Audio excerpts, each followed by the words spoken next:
live or not. Yes, we are live. Thank you so much, sir.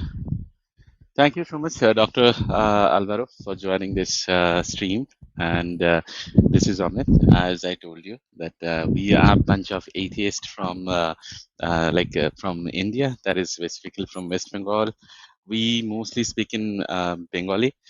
So today's conversation may not be may not people understand the whole conversation today, so, which will be in English. So later on, I promise to translate this to everyone. And thank you so much for joining the stream. And today we have, for the audience, today we have Dr. Carlo Alvaro. So he is an author. He is an American author, and he is a philosophy professor at New York City's college also. And he also talks about, as I have seen, okay, so he also talks about Kalam cosmological argument. So when we thought of understanding this Kalam cosmological argument in little detail, and what are the little small intricacies, so then we thought, okay, so let's call Dr. Alvaro, and yeah, let's discuss. And we may have lots of questions. Today I will not be giving any joining link for the audience. Me and today only me and Dr. Alvaro will be talking and discussing, and we'll jump deeper into that. So it's Dr. Alvaro. Could you please give a brief introduction about yourself, like what you do and all those things? And I would also like to know that you mentioned that you are a deist, and what does it mean by deist? And like what are the like how it is? When you say deist, and how you came up to this idea, also I would like to know a little bit, sir. So please go ahead. Sure. Okay. So first of all, thank you for having me, and good afternoon. I guess it's afternoon, almost evening for you. It's morning for me. As you mentioned, I'm a professor of philosophy at the City University of New York, and I work in ethics. So people who know my work know me for my work in animal ethics specifically. But also, I do quite a bit in the philosophy of religion, specifically the Kalam, my specialty. And and as you mentioned, I am what you might call a deist. Now, a deist is a person who believes that there is a creator of the universe. And if you delve into the literature on deism, you'll see that there are various forms of deism. As an example, some of the founding fathers of the United States were deists. They believed in higher power, authority, etc. But there are various views. My view, you can read my book about it. And to answer your question, how did I come up with this idea? Well, deism itself, I didn't come up with the idea of deism, but my specific version of deism, and the reason why I um, I decided to write this book on deism is because my whole life I questioned the existence of God. And in fact, this is one of the reasons why I got into philosophy in the first place, because I was fascinated with this question of the existence of God and the existence of the universe. And then I got into the question about morality, whether there is objective morality, and and I found that I was not happy about the literature, because it's always the case that either people are atheists or they are religious. Now, of course, there might be people like yourself who might be a skeptical, agnostic, but still, I think that there are two major camps. One is you don't believe in God, or you don't know if God exists, or you're not interested in that, and all that, it's one camp.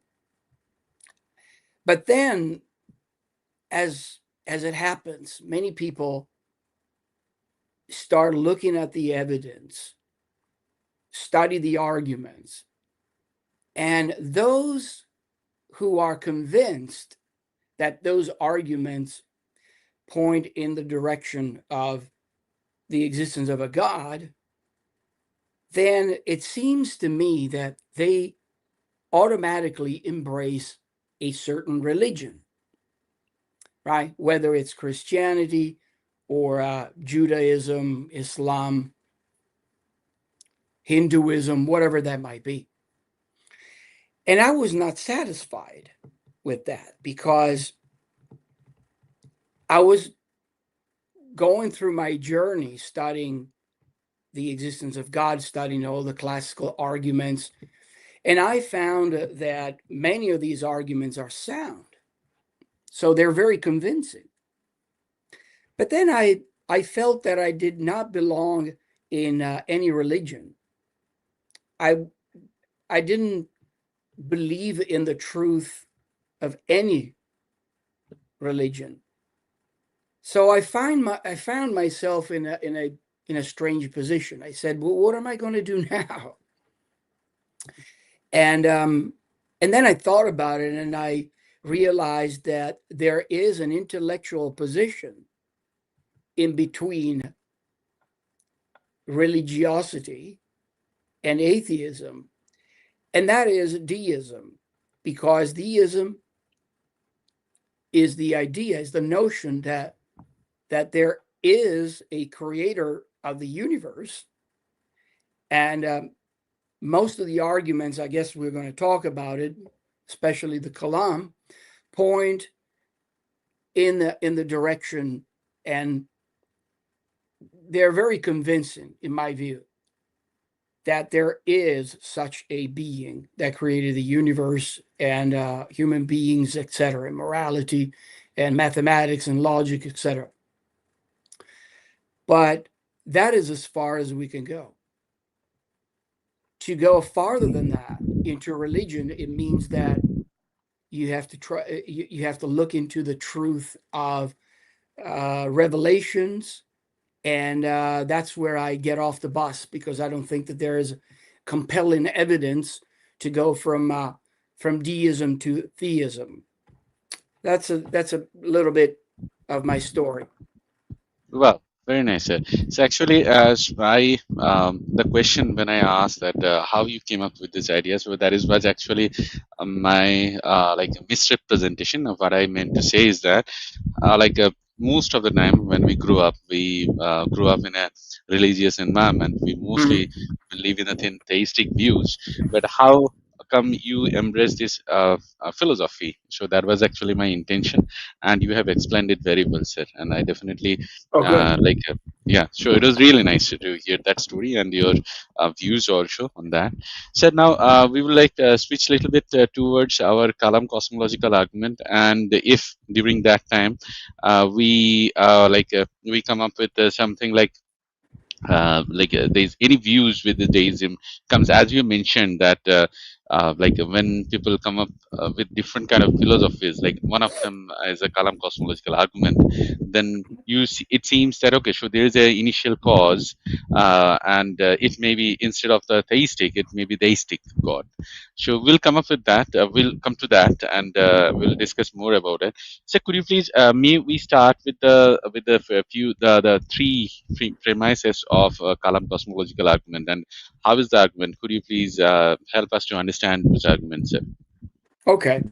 All right. So the Kalam cosmological argument specifically is an argument. It's an old argument. It goes back to a man, a medieval scholar in Islam. His name, probably you're familiar with this philosopher. His name was Al-Ghazali. But the argument itself, the structure of the argument goes way back. So it's nothing new. It's been studied by many philosophers and refined and presented in slightly different forms, whether in a deductive form or an inductive form. But the basic idea is this. The first premise of the argument is that whatever has a beginning. Now, for example, that is meant something physical, or it could be non-physical. Let me give you an example. Let's say that right now I'm sitting here and I'm thinking, close my eyes, and I'm thinking about an ice cream cone or a pizza.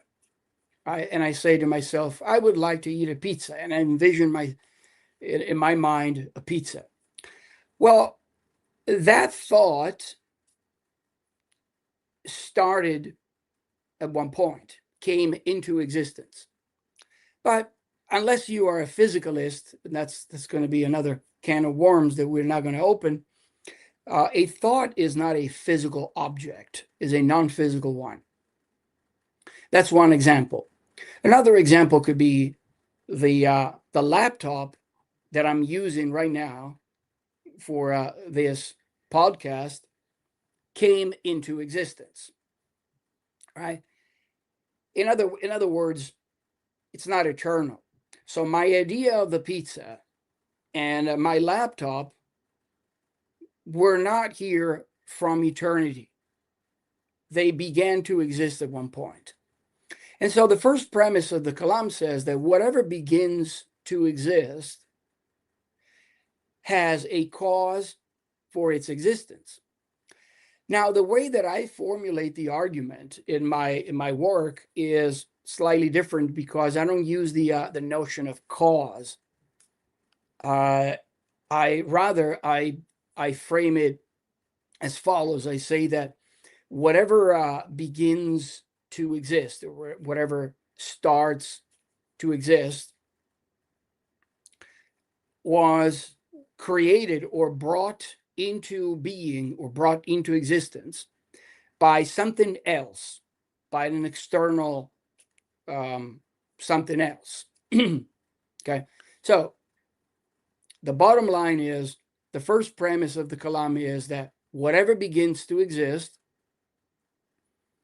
only those things that begin to exist have a cause, or there's something else out there that brings them into existence. Okay? Then, very simply, the second premise, which is the main premise of the argument, claims that the universe is one of those things that began to exist, right? Because you could say, well, but maybe not everything begins to exist. Fine. The argument is about those things that begin to exist. So if it begins to exist, it has a cause. The second premise says, well, the universe is one of those things that began to exist. So the force of these two premises necessarily lead to a conclusion, the conclusion that the universe has a cause, right? So if everything that begins to exist has a cause, and the universe began to exist, it necessarily follows that the universe has a cause. Okay, okay. Sure, understood. Sure, sir. Over here, so then this infinite regress, what does it come into play? I'm sorry, I didn't catch your Sir, uh, question. can you hear me now properly, sir? Yeah. Sir, my question is infinite regress. So in this whole argument, many people they talk about the infinite regress. So where this infinite regress come into play? Oh, okay. The regress. Okay. So notice that the second premise says that the universe began to exist. Okay. Now, typically, what those who argue, who embrace the Kalam, Mm-hmm. believe that the second premise Mm.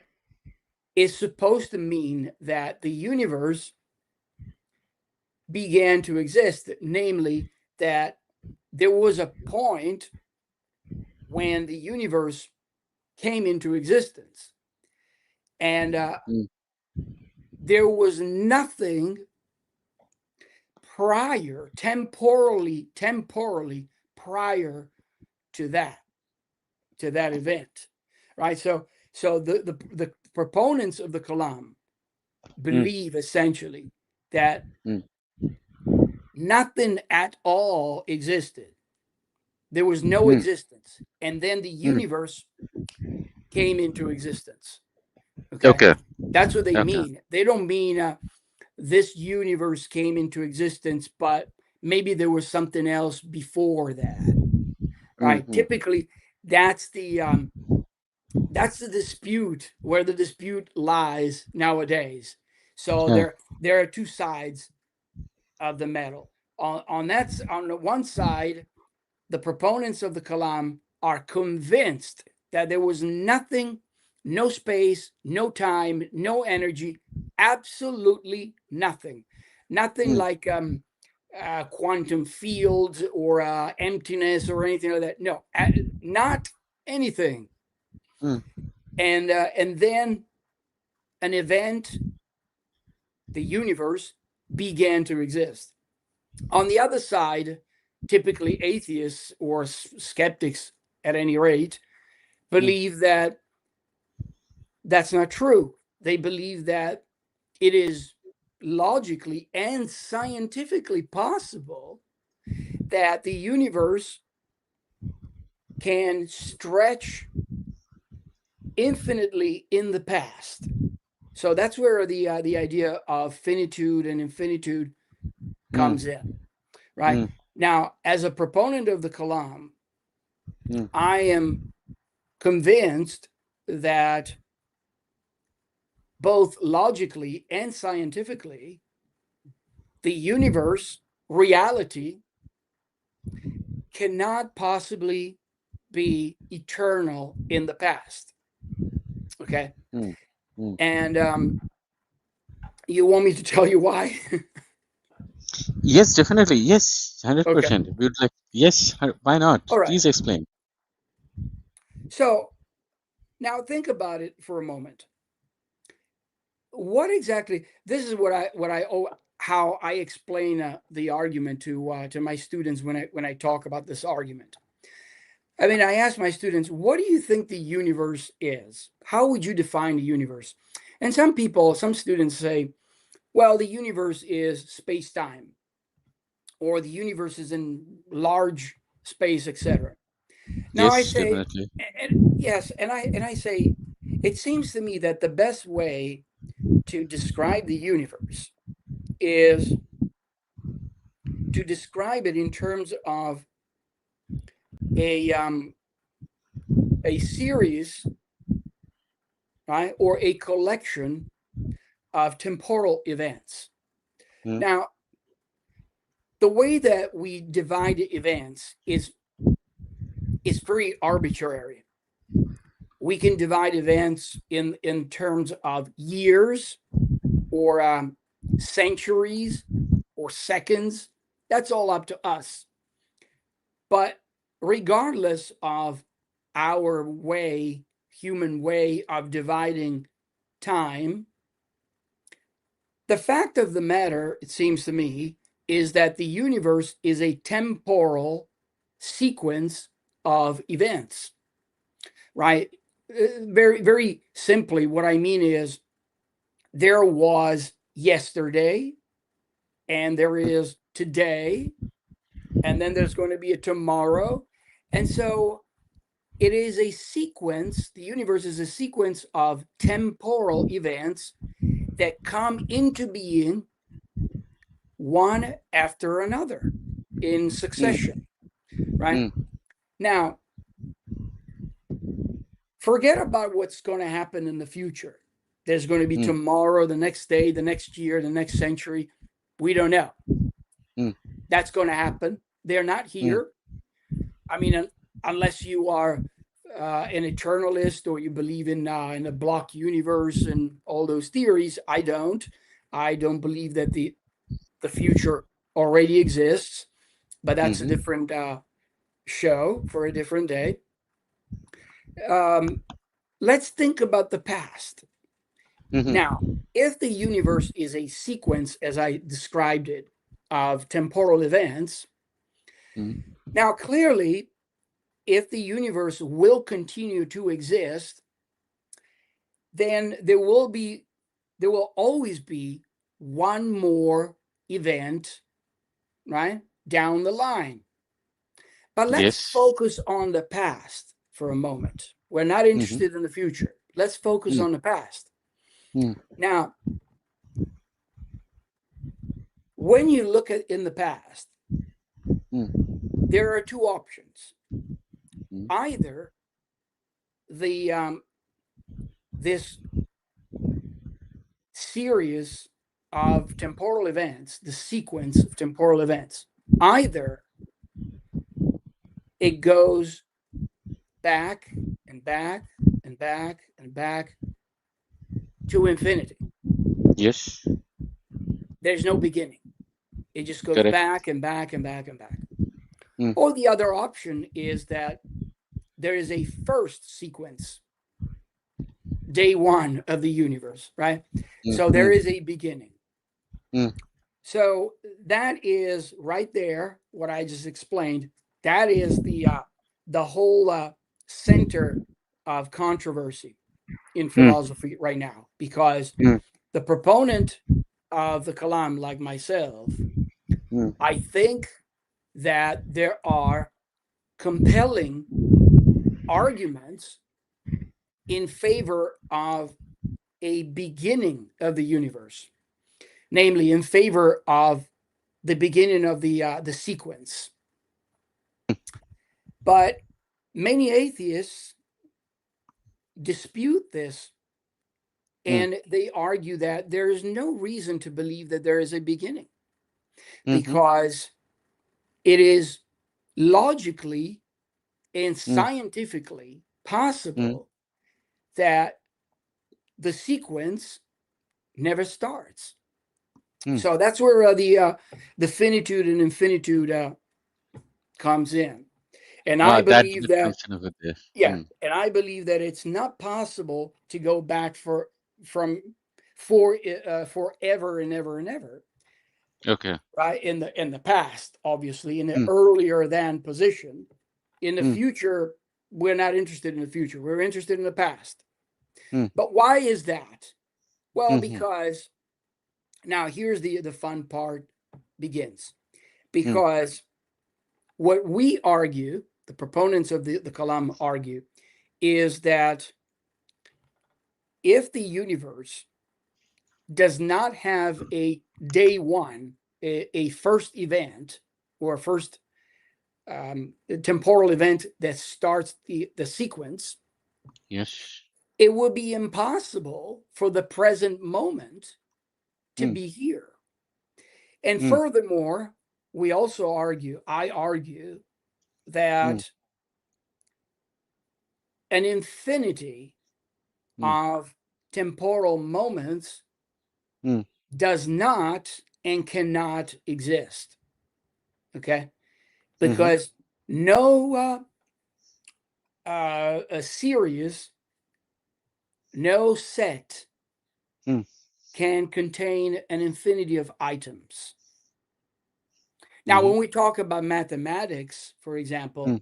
if you think about all the natural numbers, Yes. clearly That we exactly. That is a question I was going to ask. What about the right. natural number, set of natural number? Yes, please continue, sir. Yeah. So now, unless you are a Platonist who believes Mhm, that numbers really exist, they're real entities, mm. but I don't believe so. I don't believe that Okay. numbers are real things and apart from our minds. Mm, So So it is not a problem for me to affirm that mathematically speaking, the concept of the number line, the natural numbers, they go on forever. mm, What does that mean? It means that if you think of mathematics, if you think mm, of numbers, natural numbers, as certain items in mm, a container, the mm, container that contains all the natural numbers contains an infinity of items. mm, I'm perfectly comfortable talking about that. mm, But the problem is that it is not possible. No one has a right to extrapolate from what's going on in math, in numbers, to extrapolate that and use it to argue that just like there are an infinity of numbers, there can be an infinity of temporal moments. mm, Because when we talk about physical reality and physical objects or events mm, like the universe, it no longer, that concept of infinity no longer applies. So yeah, infinity applies only in math. Why? Because mathematics does not require a an actual physical space or a number of items, of physical items that occupy space in reality. You see, mm, so I would say, if they ask me, but then you don't believe that the number of temporal events prior to today is infinite. Well, then mm, what about mathematics? Well, I mm, would simply reply, those are two different things. mm, Absolutely two different things. In mathematics, we're not, when we talk about infinity, we're not talking about something that is instantiated in the physical world, whereas with regard to the universe within the universe itself, it is not possible to have an infinity of items. mm. Okay. So, sir, we will just a few. We'll go back a little bit from the first premise, and then we'll Sure. gradually cover all of them. And the questions I have, will ask. Okay. So, you have mentioned that whatever has a beginning has a cause. So, for Mm-hmm. example, if I say that the moon and the earth, and these two has a beginning, and we know what it caused. So around 4 billion years ago, 4.2 billion years ago, there Yeah. was a, so we named one, there was a cosmic object, so mostly like a small maybe a small planet like thing. We named it as Thea. So that collided with earth, and the Mm-hmm. melted mantle of the earth thrown into the space, and then it become the moon. Okay. So how we know? Because when we collect the evidence, the materials from the moon, and when we analyze them, we see a signature, that the radiometric signature we see, it is very similar with earth and moon. Then we come to know that, okay, so these two formed almost at the same time. And we also see that the moon, that has a very small core. So now over here, when we say whatever begins to exist, we see a cause. Okay.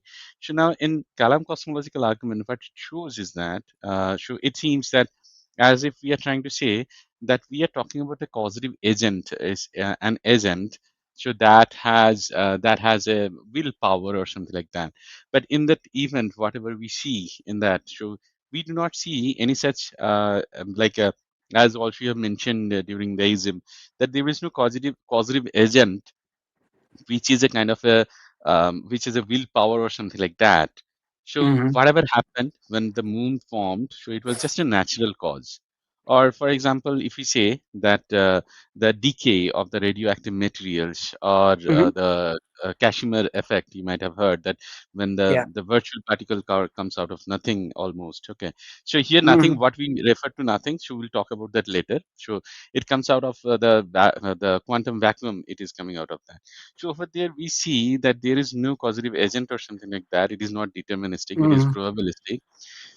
So then, why should we think that, okay, so why should not we think that, okay, there might have been some natural cause. We do not need anyone like someone like a god or something like that. Maybe a simple cause. Can I not think about something like that, sir? And which also I think. Okay, so up to this, the next question I will follow, sir. Yes, please. Could you please explain or put Yes, some light, yes. sir? Yes, please, sir. Yeah, that's a lot there. So, all right. So, first of all, Sir. I want to just uh, clarify a point about the cause. Mm, Once again, as I said, I don't use that language in my formulation of the argument, but that's okay. I mean, it's okay by me mm, if you want to talk about cause. But the point is, to me, the point is that out of nothing, nothing comes. It mm-hmm, seems absolutely absurd that out of nothing, that out of nothing, something would come into existence. mm, Now, okay. The second thing that I wanted to mention is that because in your question you mentioned the idea of a will and a personal will or a mind. Now the cause for something mm, obviously is not always a mind. mm, So clearly, it would be possible that something comes into existence, but by a non-personal, an impersonal mm. cause. To give you an example, you're a doctor, so Sure. think about it. Think about how a protein in a human body Mm-hmm. forms as a result of several amino acids coming together, right? Sure. Yes. So now that is the cause of the proteins coming into existence. And that was totally natural process. There was no mind behind that, you would say. So the Mm, cause doesn't have to be a mind all the time. It could be that. Or a mm, cause could be lightning mm. striking a tree, right, and splitting a tree in half. Okay. Yes, definitely. Yes. Now, the second point that I wanted to make, you mentioned quantum reality and decay, Sure. etc. Now, when you said that, for example, an element can decay and there's no reason whatsoever. Now, Sure. Mm, that statement can be only mm, interpreted mm-hmm, as epistemological. mm, Now, what I mean is this: that when we observe some element decaying, or a particle, a subatomic particle mm-hmm. that is behaving in a certain way, Sure. and we don't see the cause, we Mm-hmm, can only assume that we cannot see the cause. We cannot assume that there is no cause, right? So it's one thing to say, I don't see the cause, mm-hmm. and there is the particle, or it's decaying. Yes. That's totally a correct inference, right? So Mm. that's the only conclusion that I can make. But to Okay, make sure. the further assertion that Mm, because I don't see the cause mm, for a particle, subatomic particles coming into existence, mm, then the inference is not correct. to jump mm, to the conclusion that therefore there is no cause whatsoever, right? mm, And so when you hear people say that the first premise of the Kalam can be countered, can mm, be criticized by saying that there are things that come into existence without any cause whatsoever, that can only be an epistemological assertion, mm, meaning we don't know, we don't see, we have not detected the cause, but we don't mm, know that mm. there, that means there is no cause whatsoever. I mean, Okay. that's it, as elementary in logic as it gets.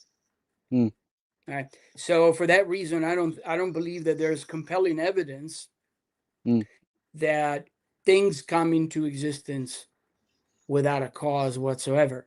I mean, even mm. when you think about the people, I hear atheists all the time using Sure. this quantum world, the quantum world, the quantum. First of all, I wouldn't even.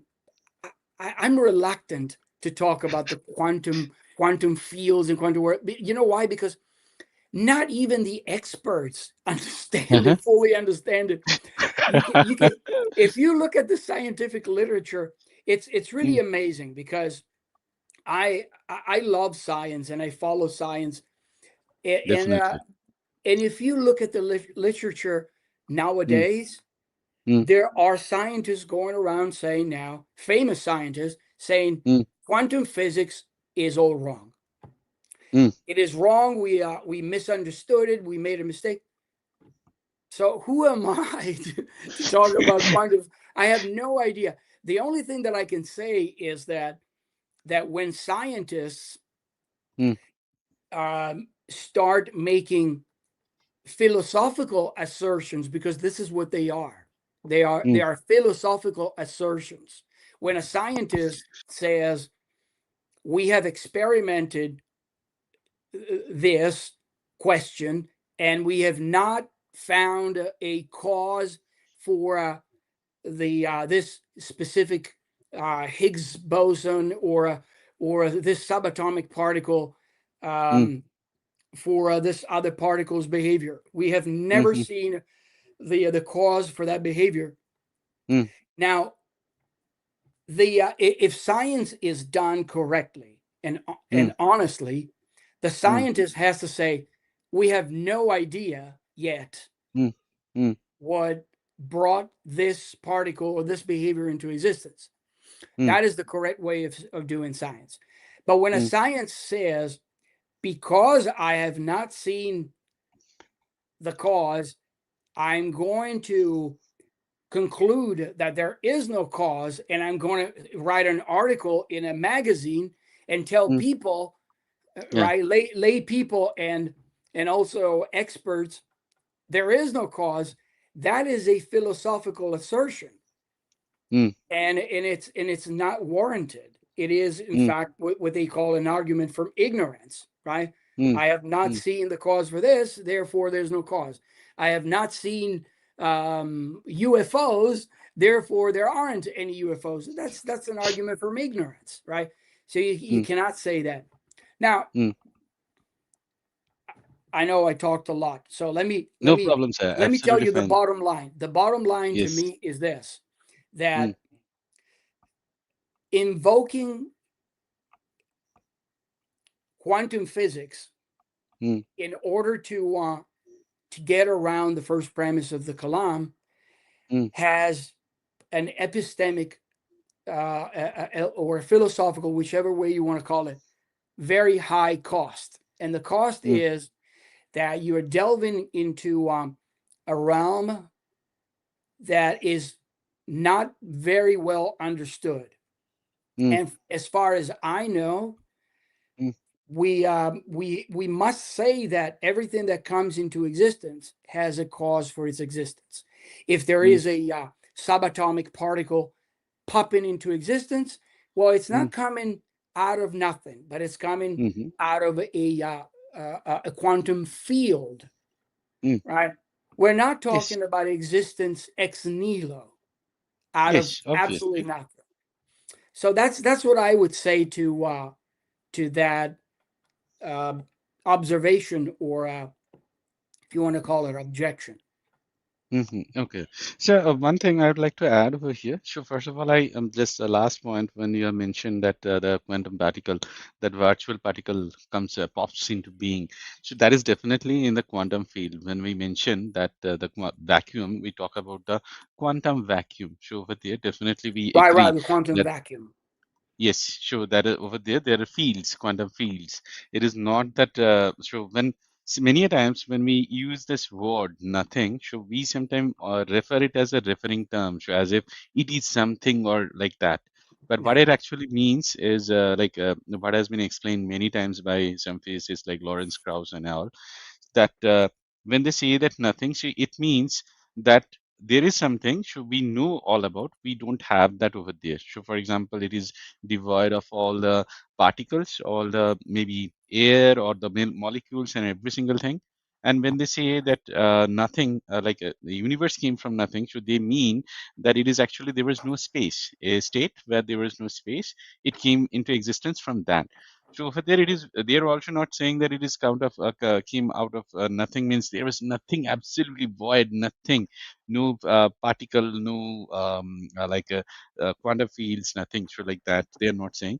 And another thing, sir. So when we say that we don't see any cause behind this quantum decay, the radioactive decay, or that virtual particles popping up into the quantum vacuum.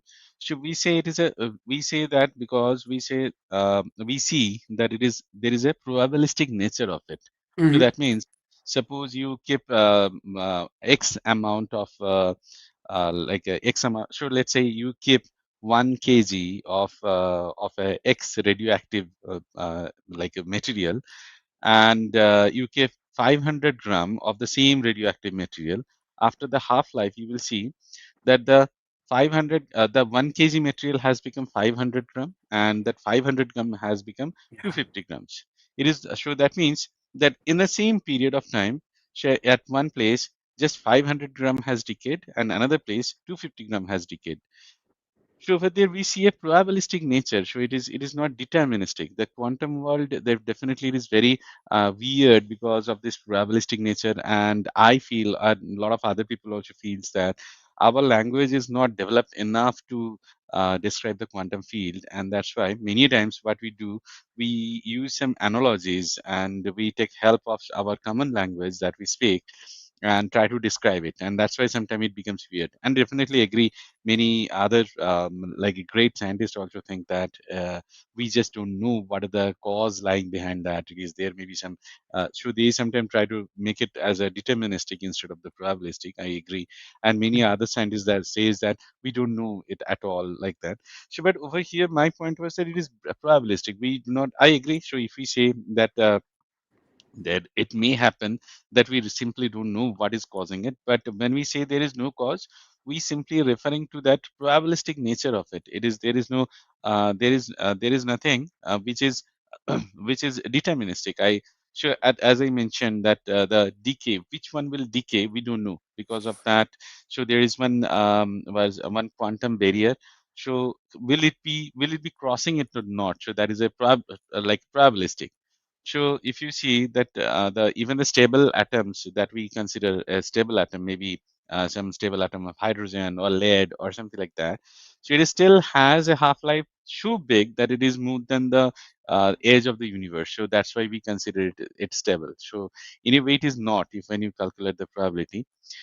So my point was that just when so as you mentioned, the first premise it says whatever has a beginning, and then and the last premise it is collecting that there should be a cause. Okay, I agree with that. There may be a cause. Okay, sure. It may be a, so what I mean to say, it may be a probabilistic or a spontaneous nature also, as we see in the quantum field mostly. So is it okay to put an agent over there, like the who will be willingly will be doing that and will have that much of power of bringing something out of completely out of nothing? When we also agree that nothing comes from nothing. So isn't it a contradiction, sir? What do you think? Could you please put some light on that? Am I clear with my question, sir? Did I put it correctly? Or Can, should I can you repeat? reframe the question? Okay, sir, sure. I will once again. Okay, sure. The first premise it says whatever has a beginning. Okay, so I will Yeah. explain a little bit. If you do not agree, please let me know. So when we see whatever refer has a beginning, so that means we are seeing our surroundings. That okay. So as you mentioned that Hmm. ice cream, you even a thought you talked about. Okay, or Okay. suppose I just made some ice cream or pizza. So I thought that I'd like to have ice cream or pizza, then I thought I made some ice cream or pizza like that. Okay. So now when I made this pizza, so what happened is that I had some ingredients already. I just cooked it or baked it and made Oh, something. I see. Okay. So now if you go back, so that the flour or the cheese, every single thing came from something. And Hmm. then if you go back a little bit, that the garden where it that those flower and all those things grown, or the milk or something Yeah, came. yeah, I So get every single thing is actually so getting a like a transformation. It is being getting into a transformation. And since the very beginning of our universe, we see that. So since the we know when we study the Big Bang theory, so the universe, the change of the evolution of our visible universe, we see. So there was a kind of field, there was some nature, sorry, it. there were some forces. Okay. And then it changed continuously, it changed, then it became the atoms, then the all the surrounding universe, sorry, the galaxy, stars, every single thing formed. And the earth also formed. Then the life started, and it keeps on changing. It kept on changing. It is just a change of the existed things already, okay, at the Yes. beginning. Yeah, yeah. So now I show a few things I show over here. And when we go to the last premise, okay, then we say so that universe has a cause, and this cause we think that it's supposed to be a god or something like that. So my question is, when so first thing is that this universe can be just a change. I mean, so it is just a state change of a state, certain state, Okay. as we see. So like when this telescope, this James Webb telescope also sent some data. And when we see that, okay, so some of the galaxies which seems to be very like it formed just at the beginning of the universe, but it should not have formed at that time. It has some amount of oxygen it has, and some other particles it has, which it should not contain. So then we are thinking it may be some leftover of the universe before. Yeah. Okay. Sure. My question is that can it be that we are living in a universe which has changed the state? And second question is that when we are seeing these as causes, like the moon formed because of the natural cause, and we are seeing some probabilistic some phenomena, and it is a spontaneous cause. It is these things are decaying spontaneously. So my question is, can universe came into existence spontaneously? Do we need to really put an agent, or like who has a willpower, who has an immense force, who really need to do that? So could you please explain that, sir? Yes, yeah, I get the point. Yeah, I get this question a lot. In Sir. fact, I had a whole discussion with another philosopher, Alex Malpass, about this. Uh-huh. Uh-huh. That you can, I guess, you can find it on YouTube somewhere. Sir. So the idea, as far as I understand it, your idea is, first of all, every time we see something that comes into existence, it comes Sure. into existence from something else that is already Mm. there. Like, for example, a chair comes into existence, but it's really a rearrangement of material that already exists. Yes, exactly, sir. Now, that's very interesting. It's an interesting observation. It's a good point. I mean, if everything that we see is just a rearrangement of parts, what right do I have to say that the universe came out of nothing at all? Now, I don't know if this is gonna. Yeah, I think this is gonna help my this observation. Sure. Now, let's consider something like an idea. all right, or a concept. Like, mm, say, for example, the concept of justice, mm, or a law, a mm, regulation, mm, or an idea. mhm.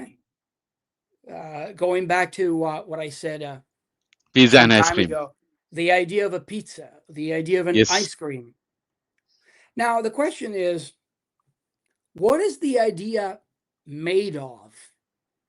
And it seems to me, that Mhm, the answer is the idea is not made of anything, mhm, unless you believe that an idea is made of particles. But I think it's a silly, it would be a silly answer. An idea or a concept is not made out of concept material, no, it right? is not. Definitely. Yes, it is not. Or idea material. And consequently, I think that's a good example of something that comes into existence without pre-existing material, right? So it is not true that you you always need a pre-existing material.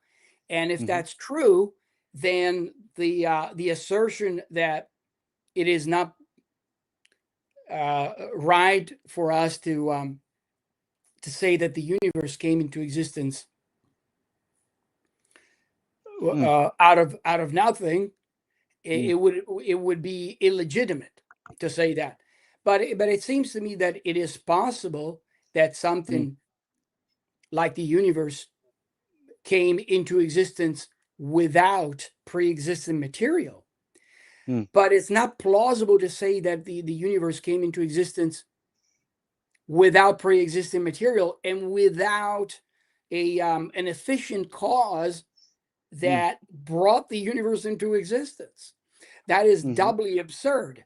But mm, now, now you say to me, okay, fine, I can agree with that. But then why not say that the universe is just eternal, mm, right? Why do we have to say that the universe came into existence? I mean, after all, nowadays there's a lot of talk. mm. I was actually telling my wife this yesterday in the car on a Uh-huh. long ride, and I was saying it's amazing to me how the Big Bang theory Uh-huh. went from the origin of the Big Bang theory, when it Mm, was first formulated. Immediately Einstein realized that the Big Bang mm, entails or implies somehow the existence of mm, God, right? mm, Because if we say that the universe, that the Big Bang is to be interpreted as the beginning of reality, at mm, completely reality, then you need a God, you need a mind behind that. Even Stephen Hawking's, mm, I think, in his popular book, The Origin, whatever it's called, The Origin of Time, said something to the along those lines. It said we have to find a way around the Big Bang, because the Big Bang, the way we interpret it, mm, it smacks of divinity.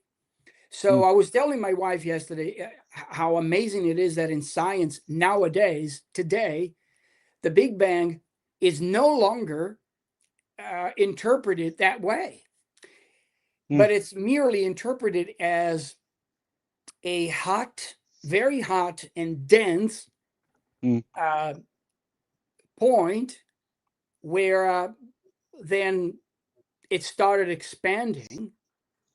Forget about the expansion, but the point is that this hot and dense state is a description of everything, all the observations that we have regarding the universe.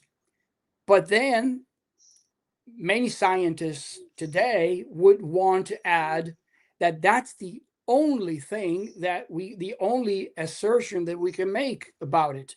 We cannot say anything about what comes before that, mm, right? We can only say that our visible universe came into existence, whatever, 15 billion years ago, mm, from this hot, very hot and dense point. And that doesn't tell us anything about the whole of reality, mm, right? So nowadays, many scientists dispute this idea that the Big Bang is the origin of reality, space, time, matter, everything, right? yes, And definitely.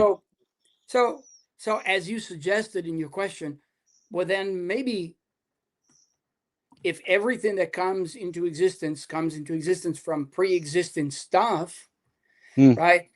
If nothing is the case, then nothing comes and the universe would not exist in the first place. We wouldn't be here talking. mm, And so the fact that there is something, that there is a universe, you might mm, say, mm, entails that there was never nothing. mm. It must be the case that there was always something Always something. Yes. that turned into the universe. Now, Mm, and that now the reason why, one of the main reasons why I don't believe that prior to whatever we call the Big Bang, there was always something, is that idea that I explained at the outset, maybe an hour ago, about mm-hmm, time. mm, Because any way you slice the pie, mm, we always get to the same conclusion. And the mm, conclusion is that you have two options. mm, Option option one, there is an infinity of temporal moments mm-hmm, prior to today. mm-hmm, And option B, the temporal moments mm, go back forever, mm-hmm, right? Now, the problem with the infinity is, mm, we can get into it, is mm-hmm. that I don't think that that you can have an infinity of temporal moments for a variety of Okay. reasons. Mm-hmm, And that is one of the reasons why many atheist philosophers today, mm, they they try to counter this idea by saying that maybe not only philosophers, scientists as well. For example, Roger Penrose, as you mm-hmm. probably know, Yes. is one who proposes that there is somehow in the history of reality Mm, that it gets complicated. I'm not going to explain his theory, but there is a portion of reality that is mm, atemporal. There's no mm, time the way we know it. Time mm, does not elapse. mm, Okay. And mm, then from that period or portion or section of reality, mm, then mm, that section turns back into time, a temporal reality, and mm, that would be the expansion once mm, again. mm. And then that would be something like the origin of another universe. That's the cyclical model. That's Cyclical one model. idea, Yes. right? Mm, Until energy dilutes so much, and mass disappears, and the mm, universe goes back into a timeless entity mm, somehow. I know that I didn't explain it clearly, but that's the point. The point is that there can be a cycle like that, an eternal mm, cycle that mm. goes that expands. Right? There's this inflation, Yes. and the inflation gets to the point where there's no absolutely no mass, and if you remove mass, you remove the concept of time, and also the Mm, concept of scale, small mm, and big, right? mm, And why not that? mm, So maybe that's what you had in mind, that something like that could work. mm. And I have many problems with that picture, Okay. right? Now, if you want me to begin by saying the biggest problem to me is that even if that were true, which is just complete speculation, because I don't think you could have you some compelling positive evidence that Uh-huh. our universe is preceded by a non-temporal reality.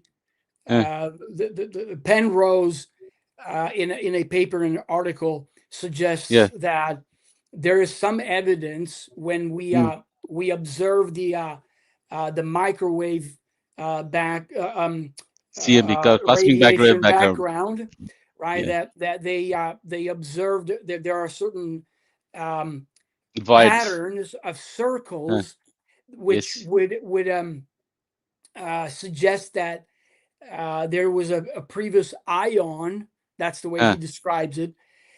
I mean, that's really.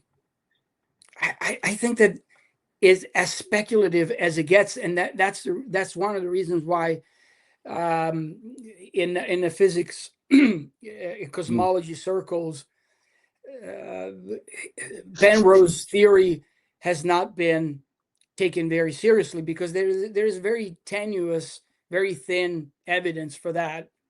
uh, But my main problem with that is that even if that were true, the the passage from a non-temporal reality to mm, a temporal reality and the mm, formation of galaxies and formation of stars and planets, etc., and all the laws of physics, that requires an enormous amount of fine tuning.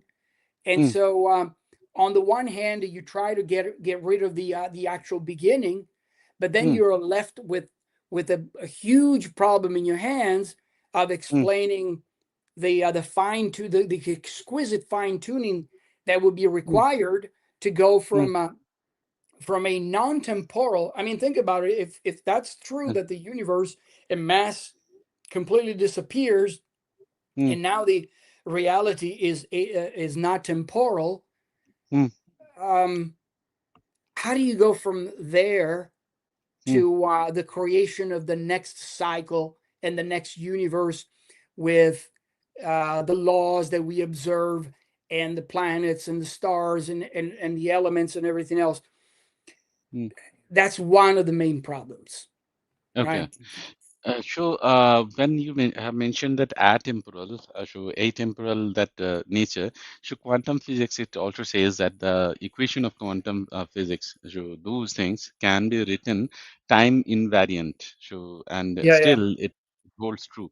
So that is what was the point you were talking about that Mhm. Penrose talked about, and Yeah. another thing, so that that pattern you were talking about on the CMB. So we see some of the voids, some of the regions, some of the cold spot, which seems to be, which may be, it is still not confirmed, but which may be due to the collision of the parallel universes, and there may Right. be some pattern we may see, may be able to see. It is definitely not confirmed. We are trying to trying to check that if there is any evidence of the collision between our universe and the universe, the parallel universe, any of the parallel universe. Yeah, I agree. But still, my question still remains. Okay, so whatever we are seeing. Okay, so we do not see any agent working over there. So definitely. So, for example, the formation of the moon, the solar system, or the CMB, starting from the CMB, whatever we can see, we do not see any agent, causative agent to work over there. It is just a natural process it is following. If you see the evolution, if you see the evolution of the Earth, the biosphere, and the geological timescale everywhere, we see that there is a that it is actually there is no know anything, there is have to do that. Okay. So first thing, the universe. Then why do we need a cause? It can just maybe because of some natural process, and we still we agree, even me both agree that it did not come out of nothing. There was something. So it may be a it may be an inflaton field or something like that. It might have been there. So from where the universe has started. And when we say the Big Bang, so that is actually we mean about the visible universe we are seeing. It can go back to certain point, hot dense Big Bang, as you have referred to. We do not believe in the singularity. Definitely agreed on that part. So so then, if we even we say that there was a causative agent, so for that causative agent also had to bring the universe out of nothing, right? So then, if we again we see out of nothing, nothing can come, and then we are seeing that there was something. So there was someone, maybe a god or someone. So as the universe definitely should have a cause, then and so this so it seems for me it seems little bit of contradiction, and it contradicts with Mhm. each other. So how do you rationalize that, sir? Okay, so if I understood correctly, if I Sure, understood your point, sure. I think it's the same point that an author made as an objection to one of my articles. Okay, So the correct me. Let me see if I get it right. So you say, sure, sir. well, everything that begins to exist has a cause. Okay, Mm-hmm. Mm. but typically, but things come into existence from some pre-existing material, right? Yes, and it follows a Now, natural process. I'm sorry, And it follows a natural process. For example, the natural formation of process. the moon or the solar Yeah. system, it does not need someone to form it. It's just because of some gravity and the some so at the Okay. very beginning of time, so there was a little bit of it was not completely homogeneous. So there is little bit of here and there. There is some density. There is a difference in the density of matter. From those things, the universe, the galaxies and the stars in the universe formed because of that. So it is definitely a natural process. It was not that someone was sitting over there, Mhm. as you also believe. You have mentioned that it is not that someone is sitting over there and just made the sun. Okay, so here goes the sun, here goes the earth. Okay, like that. It did not. Okay, Mhm. so it follows the natural process. So my question is that why the universe cannot follow the natural process like that? So that is the first thing. So is it like maybe the is it like do you want to say that nothing has that power of causation? Is it because of that? So then my question is also, if that is the answer that nothing has the causation, so that's why we need a causative agent to start the universe. If that is that is the point, then we also said that nothing can come out of nothing, Yeah. but the causative agent also have to bring all those things out of nothing. So then how the causative Yeah. agent or the Yeah. god is doing that, sir? So yeah, I understood correctly. That's what I was going. So Okay, sir. yeah, the idea is you're saying suppose that there is God, right? Now, how does God essentially? That's what you're asking. How does God Yes. bring the universe into existence out of nothing? What does he do? Put his hands in his pocket and take some universe dust and sprinkles it, and bang, the universe comes into existence. I mean, after all, God would be bringing the universe out of nothing, right? Mm, Because if there's no universe and then God says universe, yeah, what does he pull the universe out of? That's the idea. Now, it's interesting because my response would be the following. sir. When you think about reality, the physical Hmm. reality, right? Hmm. Think about again, let's go back to the ice cream cone. Right? What is the ice cream cone made of? Well, it's made of all the way down. It's made of atoms. But now, if you ask, but what are atoms made of? Mm, Well, atoms are made of Electron, protons, protons, yeah, right? neutrons, yes, definitely. Well, what are those things made of? Well, they're made of quarks, Yes. right? But what are quarks made of? Well, So there they are are made excitation in the field of, there's some excitation in the field of this quantum field, different fields. right. So they're made of, essentially, it turns out that when you think about Mm, physical reality, strangely, that's my understanding and a limited understanding. I'm not a scientist, but it seems to me that physical reality is at the very fundamental level. It is mm, not made of stuff. It mm, might be made of vibration, right? Strings, or in any case, not physical objects.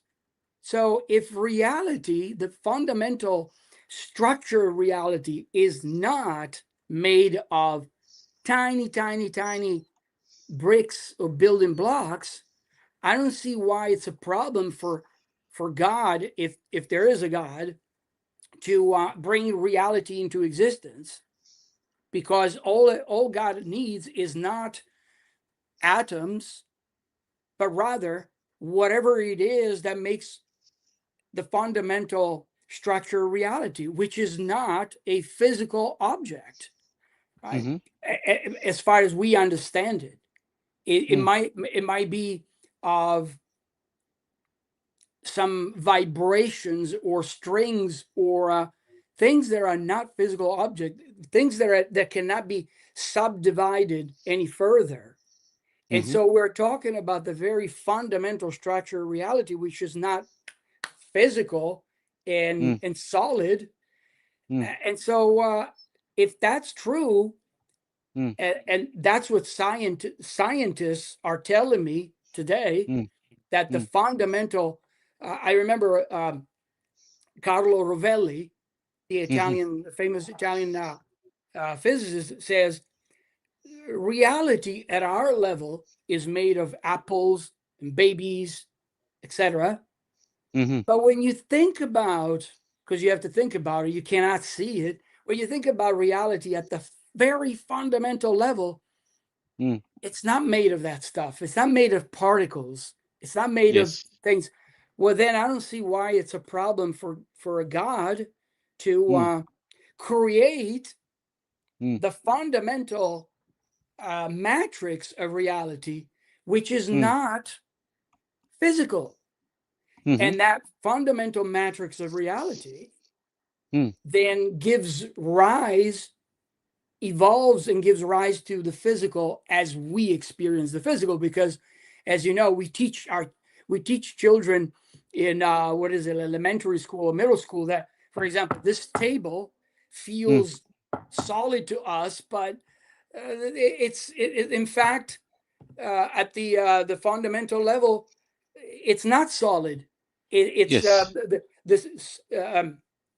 the solid feel that we feel. It's our understanding of the a more fundamental behavior of how atoms or Mm, subatomic particles behave, yes, the right? So electromagnetic force.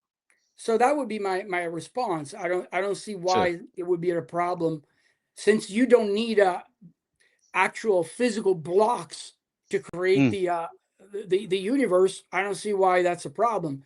Now, to mm, say that all this mm, comes into being out of absolutely nothing, that would be absurd to me. That's why okay. I think that the most plausible guess is that there is at least um, a being Mm, that serves as the creator, the mm, um, the causal creator of reality. okay. Sure. That means you mentioned that the causal creator of reality, so he or she or that person, has had to bring something that the fundamental metrics of the reality had to bring it something. But Mhm. then also the isn't it a just a recursive question again? where did he bring it from? It is at the level, it's a different level. Like we see, when we see the world in a Einstein, sorry, Newtonian physics kind of, classical physics kind Yeah. of, but there is a different level of reality where it goes the quantum physics, and even below that. So there we see that there are the fundamental particles like the quarks and all of the Higgs boson, Mason, ZW bosons, and all those things. Okay, and then when we see even further, we see these are nothing but the excitation in the quantum field. Okay, so then you mean to say that there is this fundamental part, that reality, that matrix, so that the causative agent, that creator, has brought that fundamental matrix of that reality from somewhere. So that means he had to bring that fundamental matrix of the Hmm. reality from nothing, absolutely nothing, like that. So doesn't it become a recursive? That the question, doesn't it become recursive? Yeah. And Yeah. it doesn't Well, it? Yes, sir. not Please. exactly, not exactly from nothing, Mm, because this matrix of reality could well be, obviously here now we're speculating, because how we know anything like that exactly. would be impossible um, to know. But it seems to me that just like you can sit there and Mm, think of an idea and mm, bring that idea into being, it mm, seems to me that this entity, this God, call it God, mm, call it whatever you want, can have mental activity, and those mental mm, activity mm. can function as the matrix of reality, and they're Okay. thereby not made of something else. But it's not like this God brings the universe, I mean, the fundamental matrix of reality out of absolutely nothing, but it Mm, brings it from from himself, from mm, his mind. mm. And so there is no nothing at all. Okay. So, yeah, okay, now got it. So, now but then again, as you mentioned, these are just some mere speculations. There is no proof. We may not Obviously. never be able to. Yeah, sure. This is we may not be able to prove it. So, then, okay, sure, okay, sure. Definitely, I No, that still you see, now the most important part that I wanted to emphasize is that is people always ask me, but look, sure. you need some kind of material. Mm, And I respond, well, if science, the very modern science, tells me that reality is at the mm, fundamental level is not made of stuff, then I don't see yes. why a God couldn't do that, couldn't Mm, create the very beginning of reality. mm, And I think that if I put it that way, that would accommodate a variety of views, not only deism, but only panentheism or pantheism. mm, You know, I don't know. I have my reservations on those views, but it seems to me more plausible than saying that the universe is eternal on its yeah, own, yeah. or even the most absurd of all, claiming that the universe just spontaneously came into existence out of nothing and from nothing. Mm. Okay, got it, sir.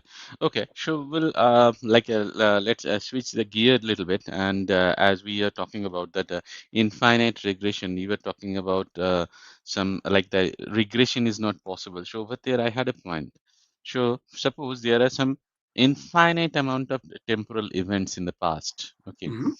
and there may be some temporal events in the future as well. So these temporal events, you have mentioned that like crossing this one temporal event, one event to the next, to the next, to the next, like that, we can never reach to the present. But when you say that, so you are thinking that you have to reach to, like today is 14 June 2026, you have to reach. Okay. But my point is, so even wherever you are in the temporal event, in that, so you were somewhere, okay, you were somewhere.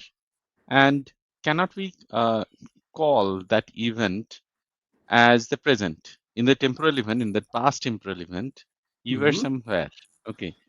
And you definitely can say that, okay, so that was the present. Okay. And now, as it is gradually going towards the future, at that point of time, is it gradually going towards the future? So it will definitely reach somewhere. And as we do not have any limit of the time where it will reach, so then we will be able to reach somewhere at any point of time, will reach and will say that is our present. And not with that, so then the question is, so temporal, past temporal event, if we cannot ask about it, so is it also that we cannot ask what that causative agent at the very beginning of the universe who was doing, so where he came from? Cannot we ask that question? If not, why? Like what it restricts us? Is it just an intuition that restricts us? Is there any specific rule that restricts us? Or just we do not want to get into that contradictions, that's why we say, okay, we'll stop over there. So yeah, that's my question, sir. Did you get my questions, Yeah, sir? if I understood your question, what Sure. I would say is the following. Let's start with an infinity of items. Mm-hmm. If I start now, Mm-hmm. and let's say I wish to collect coins, Mm-hmm. so I acquire my first coin, then Mm-hmm. I acquire a second one and a third one, and so on. Let's suppose that I'm immortal, I Mm-hmm. live Yes. forever. Okay. Then you can clearly see that by acquiring more and more and more coins as time passes, I will never get to the point where I finally rest and I say, here it is. This is the last coin for my Mm. collection, Mm. because that would be a finite number, right? Yes. So Yes. I will never reach infinity, because infinity is not a position. It's not a number. Uh, it's not a specific coin. It's not a specific item. So I'll never get there. Mm. Mm.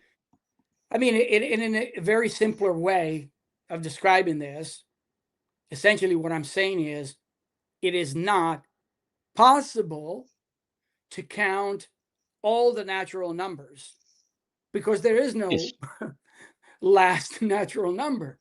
Okay. Yes. Definitely. Yes. All right. So you start with this intuition. Mm. Now, think about it.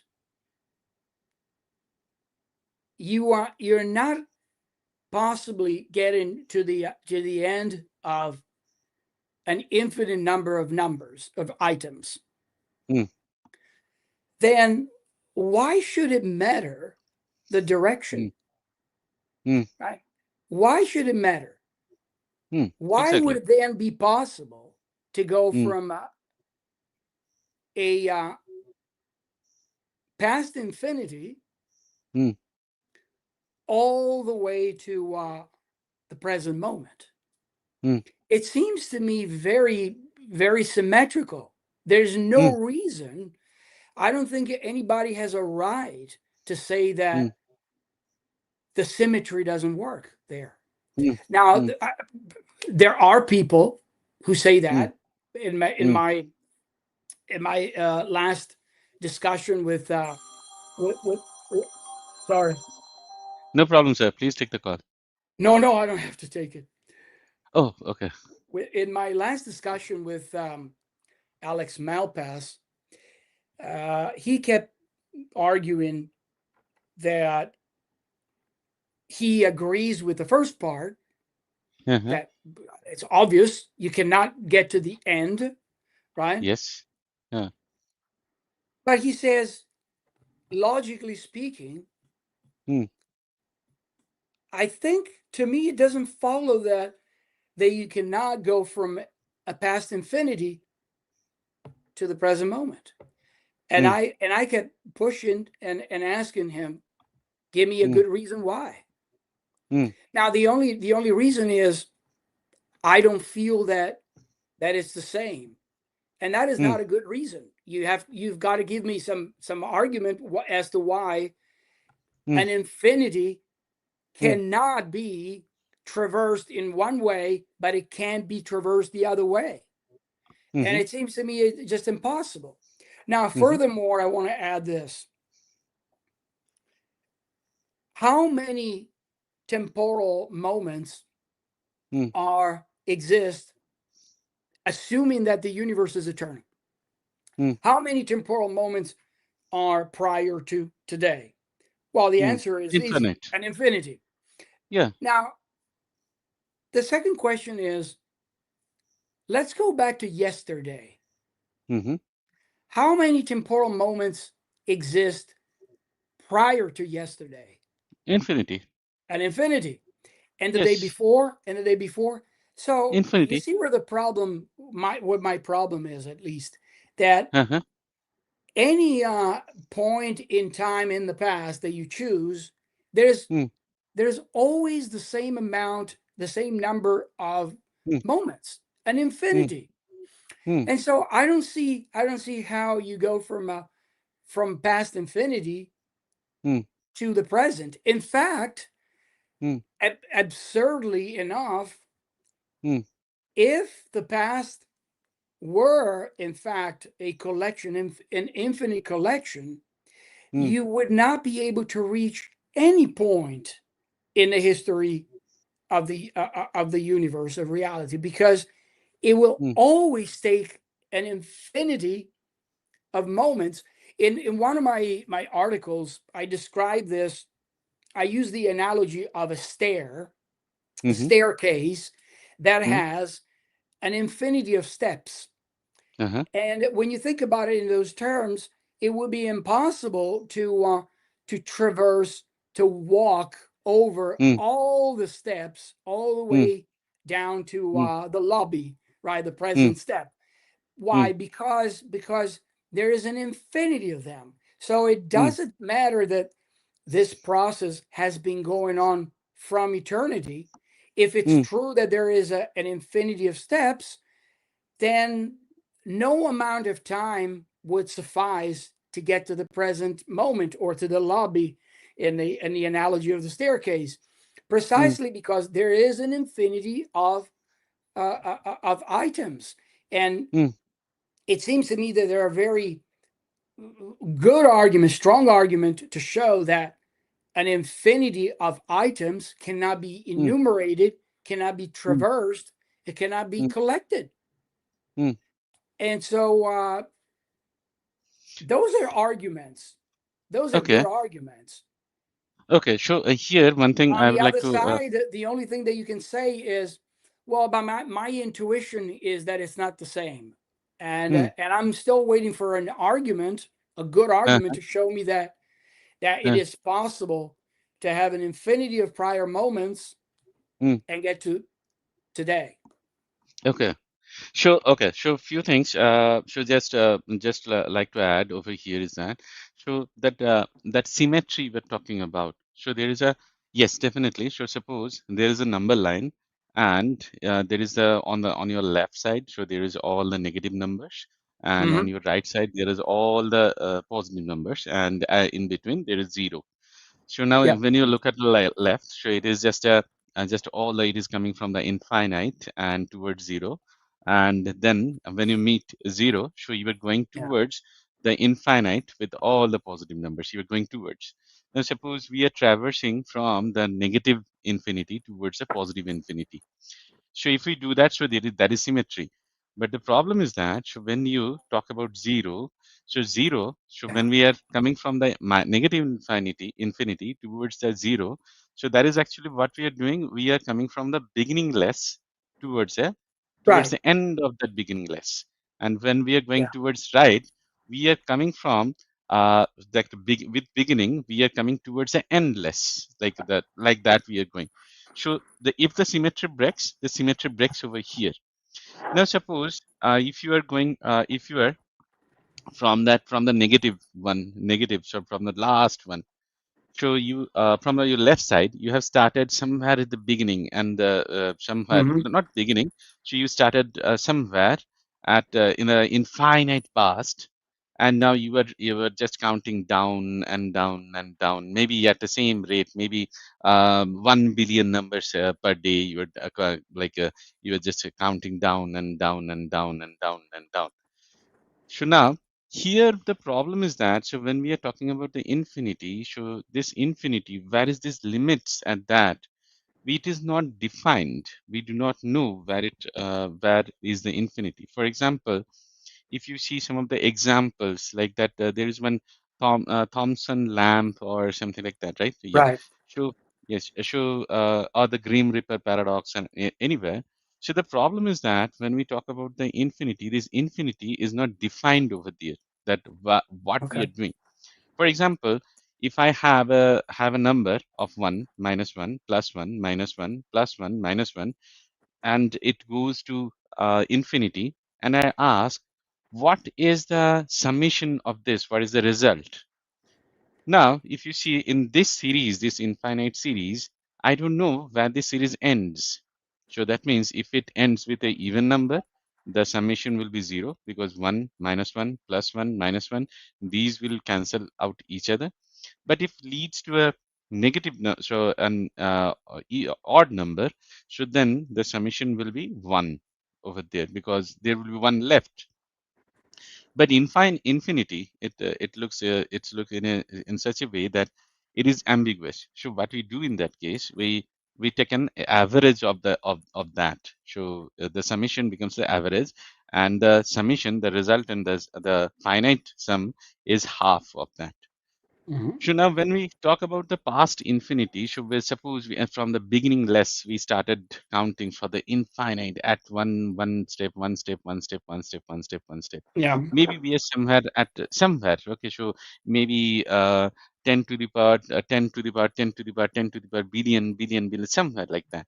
So now we are at this at a point. It is not that we are not anywhere. We are some point. So now so definitely, I feel that that is one point is the present, we can say, and then we are counting towards the future. Do we Hmm. have infinite amount of time in the future? The answer is yes. So can we count? We finish the counting infinity in infinite time. So now, if you see, this is definitely I know this is a conundrum, but this is so what it says is that yes, definitely we can count infinite number of like coins or infinite number of stairs in infinite amount of time. So now your paradox that what you are thinking is that I suppose means how I see this infinity, and I will tell you that how these intuitions and all those things are these things we are not very familiar. I am not a mathematician, as I told you. So when you are coming somewhere, okay, so that down the stairs, okay, coming down after infinity, continuously you're coming, you are reaching somewhere. Yeah, maybe at one point of time, if it is not endless, then you will reach somewhere. At any point of time, you will reach somewhere. That will be your present. After crossing Hmm. infinite of time, if it is there is a lobby, you definitely, after crossing infinite stairs for infinite time, you will definitely reach out to the lobby. I will just give you one example of one story, one just for sake of our conversation. Okay, so this is a mythological story. We hear from our grandmother. My grandmother had learned that story from her grandmother, like that. It is a tradition. So you most probably know about these epics that Mahabharata and Ramayana and all that from India. Might have heard. So there is one the character from Ramayana. Okay, so I'm not going to. I'm not saying these are all true. These are all mythology, just to explain the at that point of time, those people used to explain those philosophical things through these like metaphorical terms. I'm not saying is there anything true. Okay, so that there's the protagonist of that story, the Ramayan. So Ram went into exile, and during that time, his wife was kidnapped by Ravan. Ravan was from Sri Lanka, down south of India. It is far away from where he has kidnapped it. So Ram did not have any idea who has kidnapped him and which way did that guy took his wife. So he then sent one of his messenger, Hanuman, to find the way where he has. So he goes toward down south. He goes, and then he meets a saint. Then he asked that saint that, do you know where this happened? Sita has been kidnapped by Ravan. Do you know where he has taken her to? Then the saint says, yeah, so he was meditating actually. So he said, yeah, I know, I will tell you the way. But for now, you must be very tired. You go and take bath in that lake. And in the meantime, I will prepare you some food. I will tell you after that, then you can go.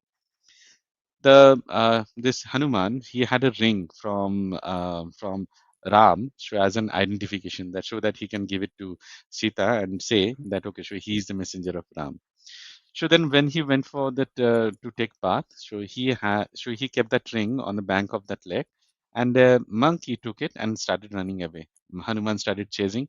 As soon as he started chasing, that monkey ran for some time, and then came near to that place of that saint was meditating, and he had a pot. That saint had a pot. The monkey dropped that ring inside that pot. Hanuman asked that saint, could you please return me that one? So the saint said, yeah, go inside that pot and you will find it. When Hanuman went inside that pot, he found there is thousands and thousands and thousands, millions and millions and billions of ring, the same ring, exactly same ring, piled up over there. He came out very confused. He asked the saint that, where is my ring? The saint said, yeah, all those belongs to Lord Ram, so you can pick any one of them. Then he said, how is it possible? I had just only one. He said, no, this is happening. The same thing has happening and being repeated for eons and eons and eons. Okay. Yeah. And it will keep on repeating the same. Okay. So he is saying that there is no, it is repeating for the infinite times. Okay. So now these kind of philosophies are there in that story. So now when we listen to these stories and we grow up in this culture, so for us this zero, shunya or zero, that one that there, okay, so that also has a value. For example, nirvana or moksha and all those things, and this infinity, ananta, and all those things.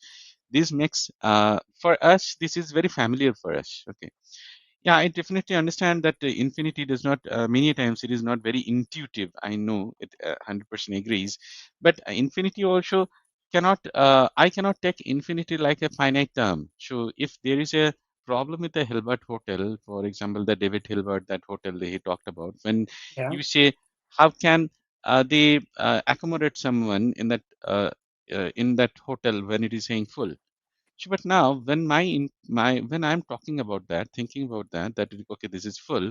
So that I'm thinking in my perspective that what I am generally I deal with always the finite hotels. Okay, I never deal with the infinite hotels. So definitely it will clash with my intuition. But when I Mhm. see that okay, so it can be accommodative, how like I can shift those people to different room numbers. Okay, and it will keep on going. So suppose if I ask that person who was staying in that Hilbert hotel of 365 to the power 365 to the power 365 to the power 365, okay, to the power 365, okay, that person to find that the double room will take a lot of time. I agree, but it is possible for that person to find that room. It is there. It is available in that infinite hotel. So I can accommodate another infinite number of people over there. So and another thing is that so when we this so that is my take on this, that sir, that infinity, so when this beginningless infinity, so we may not reach that beginning, and that endless infinity we may not reach that in future. Okay, so it may not. But then one question, so universe, so even if it ends or something happens, okay, so this time temporal, that futuristic, so it will have that same, it will go into the infinite, right? And so it will have the same properties. So after, suppose after infinite amount of time passed, okay, after that someone is seeing sitting over there and looking back into the past, for them also they will have infinite number of events in the past. Okay, so then Mm. how they will reach that, sir? So then they will also may think that if there are infinite number of past over there, so then how we have reached over there? So don't you think this is also leads to a contradiction? I don't think it's correct, because if the universe Sir. goes on forever, we're still talking about a finite number of days or events. It will Mm, never get to infinity. mm-hmm, It will always be a finite number of days, mm, right? Whereas the past is different, mm-hmm, because if the past has no beginning, mm, that is the what Aristotle calls actual infinity. mm, That's like saying the number of numbers, mm, which is an infinity of them. mm, mm, That would mean that the same concept would apply to the universe. Now, what I say as a response is the following. mm-hmm, It is very interesting, and it's very useful and helpful to think about natural numbers. So the question is, can I count mm-hmm, all the natural numbers, supposing that I was immortal? mm-hmm. No, And do we have, no, but I wouldn't. over, It would be impossible to count all natural numbers. Okay. uh-huh. But if you Now, have a finite amount of time, so then it is definitely impossible. But if you say that, okay, I have infinite number of time, so no, then no. I'm saying, the, as I said, sure, suppose that I am immortal. mm-hmm, I never die, mm-hmm, and I have all the time in the world. mm, Okay. mm, Would it be possible to count all natural numbers? Obviously yeah, sure. not, because But every number that you count, uh-huh, you can count another one, and another yes, one, and another one. mm-hmm, So there's no end, right? mm-hmm. Mm-hmm. Now, But in that way, sir, my objection is that in that way, you are thinking in in a sense that which is like the thinking in a finite way. So you are thinking, okay, so suppose after 10 billion years, I'm thinking that, okay, so how much I have counted. You look back, okay. So you saw some number, okay, maybe 10 to the power 10 zillion or something like that number you have counted, okay. Then you see the next number remaining, okay. So at that point of time, you are not thinking in the infinite way. So then my question is that if you the thing is that the if you have infinite number to count and you have infinite time, so as you mentioned, immortal, and you have all the yeah, time in the world, okay, infinite number. So now you have to check if you have completed this count, this infinity, after infinite number of time, okay. So that what it is being said is that yes, you can count all the number, okay, infinite in which is till infinity, given that you have infinite amount of time. So now I don't know, I mean, so if I'm being able to explain that or not. I So don't if think you, that the amount of time matters at all, because the natural numbers sir, go on forever. So no yes, matter definitely, how much time you have, you will never get to the end, for a simple reason, because there is no end. There's no last number. There's no last natural number, right? So so what conclusion can we draw from this? That sir, it is not possible to enumerate all the natural numbers, mm, okay? All the mm, natural positive numbers.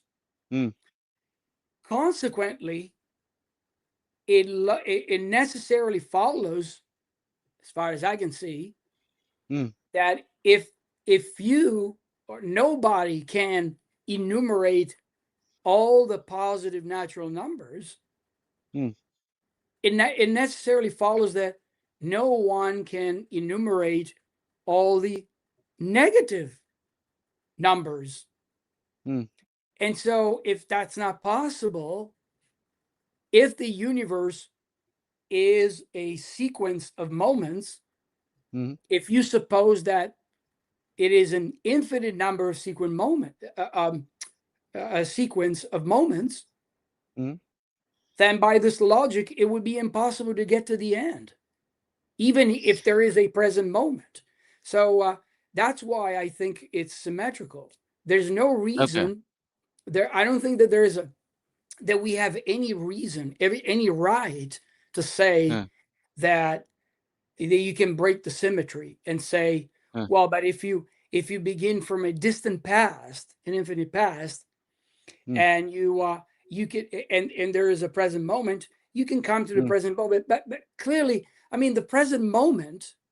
mm, What a lot of atheists and theists even don't mm, focus on is the fact that the present moment is mhm, not as if the present moment was here waiting around like this, twisting its thumbs. It's not like yeah. there's a present moment and there's an Uh, infinite past, and just mm, wait and wait and wait, and eventually we get to the present moment. No, because mm, the present moment, this is the important philosophical point. mhm, The present, what we call the present moment, is a sequence, a temporal mhm, sequence mhm, at which mm, we have arrived as a result of a successive addition, mhm, right? mhm, And in my argument, in one of my mm, arguments, what I try to demonstrate is that when you try to attain a um, a collection of items, of events, whatever you want, you're not going to be able to attain an infinity of them by mm, successive addition. Now, mm, to be clear, suppose that there's God, mhm, right? God says, I order, right? I want to create an infinity of items. mm, Okay. Perhaps that might be possible. But you see, the collection is going to be created all at once. mm, But not even God could create an infinity of things one after another, mhm, because the successive addition mm, will always lead to a finite number. After one, there's another, and after mm, another, there's another. And mhm, if a large number, any large number of mm, items plus mm, one or two mm, or three or four will mm, always yield a finite number of items. mhm, No, regardless of how much time you have in your hands. You mhm, see, so it's helpless. It's not used that you have a large amount of time or an mm, infinite amount of time. The fact is, by successive addition, you mm, will always and only attain mm, a finite number of items. mhm, So if that's true, and mm, since the universe, since the present moment is the result of mm, successive addition, mm, then that's why I don't believe that it's possible to mm, have an infinite past, mm, because of that problem. Because at any moment in time, mm, if you rewind time, so to speak, if you were to have let's say, a time machine, and you go mm, back into the past, mhm, right? Assuming, for the sake of argument, that the universe never began. mhm, If you had a time machine mm, and you could travel back into the past, mhm, right? You mm, will go back and back and back and back and back. mm. You will never get to the end, because there's no end, or the There beginning, means whichever even way even you want to beginning. put it, Yeah, right? yeah, So beginning. that seems absurd, that you could potentially, you could, Uh, with a time machine, go back into the past and mm, travel for an eternity and never get anywhere, right? And I ask you, hey, when are we going to get there? And your answer will be, there where? But wait a minute, I thought that we were traveling somewhere. No, we're traveling into the past, and the past does not have a beginning. But then how is it possible to come back to the present moment? If you are not able, you will never be able to traverse the universe into the past and get there. I don't I don't see any logical way of traversing it the other way around. Okay, And to but me, sir, that then. is a powerful argument. And if you think, like Mm-hmm. some philosophers, if Mm, you think that mm, that intuition, those arguments are not good enough, mm, you've got to, I think you've got to present some argument to show that it is mm. at least logically possible Okay. to traverse an infinity, Mm, right, from negative infinity mm, to zero. Now, mm-hmm. to me, my argument is this: it is logically impossible, not Mm, only logically but physically impossible, to mm, enumerate all the positive numbers, natural mm, numbers. mm, Okay, mm, and this leads to the conclusion that mm, if you could mm, enumerate all the positive numbers, you mm-hmm. could enumerate all the negative numbers and traverse them and reach zero. So Mm, count down from negative infinity to zero. mm-hmm. But Mm-hmm. then, if that were true, Mm, then you could mm, enumerate all the natural numbers. mm, And that would contradict our first premise, which says you cannot enumerate all the numbers, mm, right? So whether you go from negative infinity to zero, or from zero to positive infinity, it just not it cannot be done. mm, And if you think that it can, the you see here, the person who argues that it is possible, at the very least, I expect you to show me an argument to the mm, effect that it would be possible. And I don't mm, see how, because before today, there's an mm, infinity mm, of events. And mm, 10,000 years ago, if you go back 10,000 years ago, mm, there's still an infinity of temporal moments prior to that. And prior mm, to that, there's an infinity. So there's always an infinity. mm, And furthermore, there is the other problem that one could say, if you could mm, traverse infinity from negative infinity to the present moment, mm, why the present moment is now mm, instead of 10,000 years ago or a million years mhm, ago? Because the mhm, same number of events is has elapsed. It is preceded by that. mm, So it makes it almost inexplainable how you could, it makes it arbitrary that mm, the present moment would be this rather than 10,000 years ago. Why did you finish counting today rather than 10,000 years ago or a million years ago? So there mm, are all these inconsistencies, not to mention the fact that my argument that it is not possible to enumerate all the positive numbers, and mm, for the same reason, logical reason, it is not possible to enumerate all the negative mm, numbers mm, ending to zero.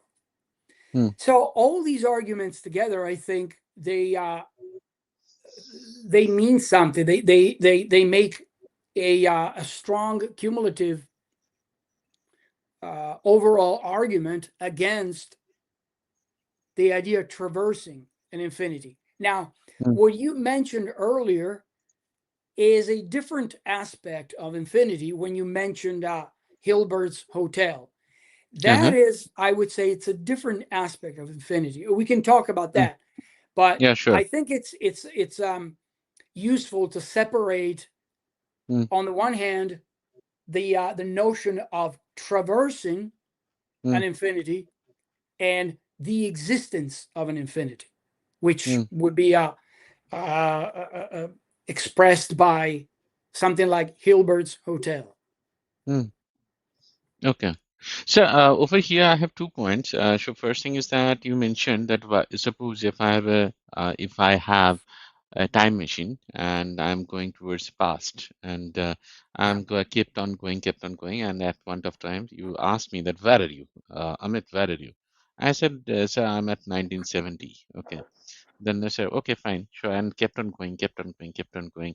Now, suppose I came around, you just we can like let's say we can talk over time, like it can pass. Okay, so now I kept on going. So now around 13 billion years ago I reached. Okay, so just immediately after the birth of the Big Bang, so birth of this universe, and I kept on going, kept on going, kept on going, kept on going. Okay, then you asked me where are you? I said 17 billion years. Okay, now again I said 30 billion years now, from like Right. in past. And you Okay, keep like going, and you and keep kept going. going There's and kept. there's no end. Yeah, so let's say for 300 400 billion years I passed. Okay, now, whenever you are calling me, I'm saying that, okay, I'm here, I'm here, I'm here, I'm here. Now, if you ask me, if you call me back, okay, sure, I will then immediately come back. Okay. And then again, take that much of amount of time, how much I have spent to go back. Suppose I was at 400 billion years and you called me and I will come back now. Now, so over here, definitely we are talking about a quantity which is finite. I reached to a finite level and came Right. back. It's always Now, finite. yeah. So now we definitely agree that we have traversed for a finite amount of time, and we reached to a finite journey. We reached to a finite point in the temporal sequence. We reached to a Yes. finite point. But every time we reach somewhere like that. Now, if you ask me that after infinite time where I will reach in the past, should definitely whatever my speed is, definitely the answer would be that infinity past we have reached. Okay, so now that was my point, that if I have infinite number of time, number of time, so Hmm. my infinite amount of time, not number, infinite amount of time, then if you ask me to count infinity or go back in the infinity, I can reach over there. So when Yeah, the I think finite, that. Yeah, no, but I think yes sir, uh, that's a semantic trick. uh, It doesn't mean what you think it means. If uh, you have an infinite amount of time, mm-hmm, wouldn't it follow that you could enumerate an infinite number of things? No. It mm, only means that you have an infinite amount of time and you can keep going. But mm, as long as you go, you mm, will always at any point of mm, your infinite time, at mm, any point you will always have a finite number of items. mm, It's the same thing. Essentially, it is um, the same process mm, as enumerating positive numbers, right? mm, You have an mm, infinite amount of time. mm, How many coins or how many stamps or how many pizzas can I eat? Well, mm, you eat one today and tomorrow, and you say, but mm, I have an infinite amount of time. mm, Doesn't it follow that I can eat an infinite number of pizzas? No, it only mm, means that you have an infinite amount of time to eat more and more and more and more pizzas. mm, But you'll never get to the end because there is no end. There is no infinitieth pizza, you see, no, it is that not. completes your collection. And so for the same reason, even if Uh, you have an infinite amount of time uh, and and um, and the past does not uh, begin. There's no mm, day one of the universe. mm, It actually makes it even worse if you think about it, because mm, counting up, at mm, least I accrue mm, numbers, and I accrue pizzas or coins or whatever. At least you get started and you mm, go somewhere. But mm. it's even worse coming from an infinity past, because where do you get started?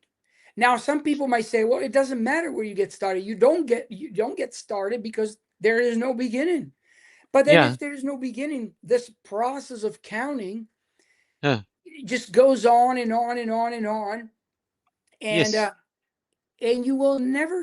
you will never complete that counting. And once again, Uh-huh. you have to understand that the present moment Uh, is here, exists uh, as a uh. result of successive addition. But Yes, sir. So successive that is what. addition, but you see, successive addition will Uh, never get you to the end uh, of an infinite set. And uh-huh. so, if your method of traveling is 1 day at a time or 1 year at a time in Mm, successive addition, you will mm, never complete it. You will never get to the end. You will never get mm, anywhere. And mm, consequently, if the universe is beginningless, literally, mm, then all you can hope for is just traveling forever and ever and ever and ever, but never get to the end. As a mm, matter of fact, you can say, but wait a minute, traveling from an infinite past, mm, right? I go from one temporal sequence to the next. But mm, that's the philosophical problem. mm, That if it were true that an mm, infinity of temporal moments existed literally prior to today, absurdly enough, you wouldn't even be able to go from one temporal moment to another. mm, Because think about it, the past in terms of a line, right? mm, So mhm, we're here. Now, let's pick arbitrarily this moment like mm. 300 gazillion, trillion, billion years ago. Yeah. Now, the question is, how did you get there? Well, I got there. It took some time, right? It Mhm, was tough, but I got mm, there because uh, there was a day before that when I was mhm. a gazillion, trillion, whatever, minus one. Sure. But how did you get there? Mm, Well, in order to get here to that point, mm, mm, a remote, distance from today, mm, you would have had to traverse an mm, infinity of moments. mm, But how could it be possible? If there is an infinity of moments, then it means that you wouldn't be able to get this gazillion, trillion, billion, zillion years ago. mhm, mhm, And but what about the day before? Well, that is also unreachable.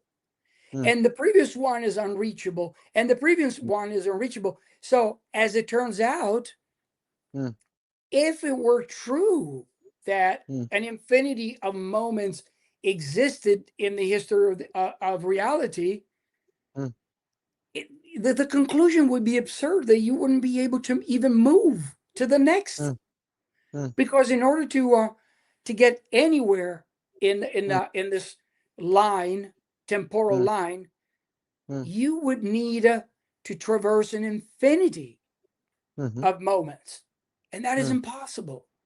And mm, and prior to that, an infinity of moments and an infinity of moments, and so you mm, keep going back and back and back, and you can mm, never um, you can never make um, a headway, because there's an infinity of moments prior to that, and an infinity of moments prior to that. So mm, absurdly, you cannot move at all. mm, That's the I think the logical implication of an infinity of past moments. That mm, you're paralyzed, you're frozen, and you can't mm, reach anywhere. unless mm, you're cheating, or mm. unless the present moment Uh, is arbitrarily set by a god, maybe. But it's okay. just impossible. Just like it is impossible to have an infinity of time, amount of time, and reach infinity, Mm, because infinity is not an end point, but it's mm, but it's a potential situation that tells you that you can keep going and going and going and going. mm. Right. So to me, in my mind, I don't see any solution to that.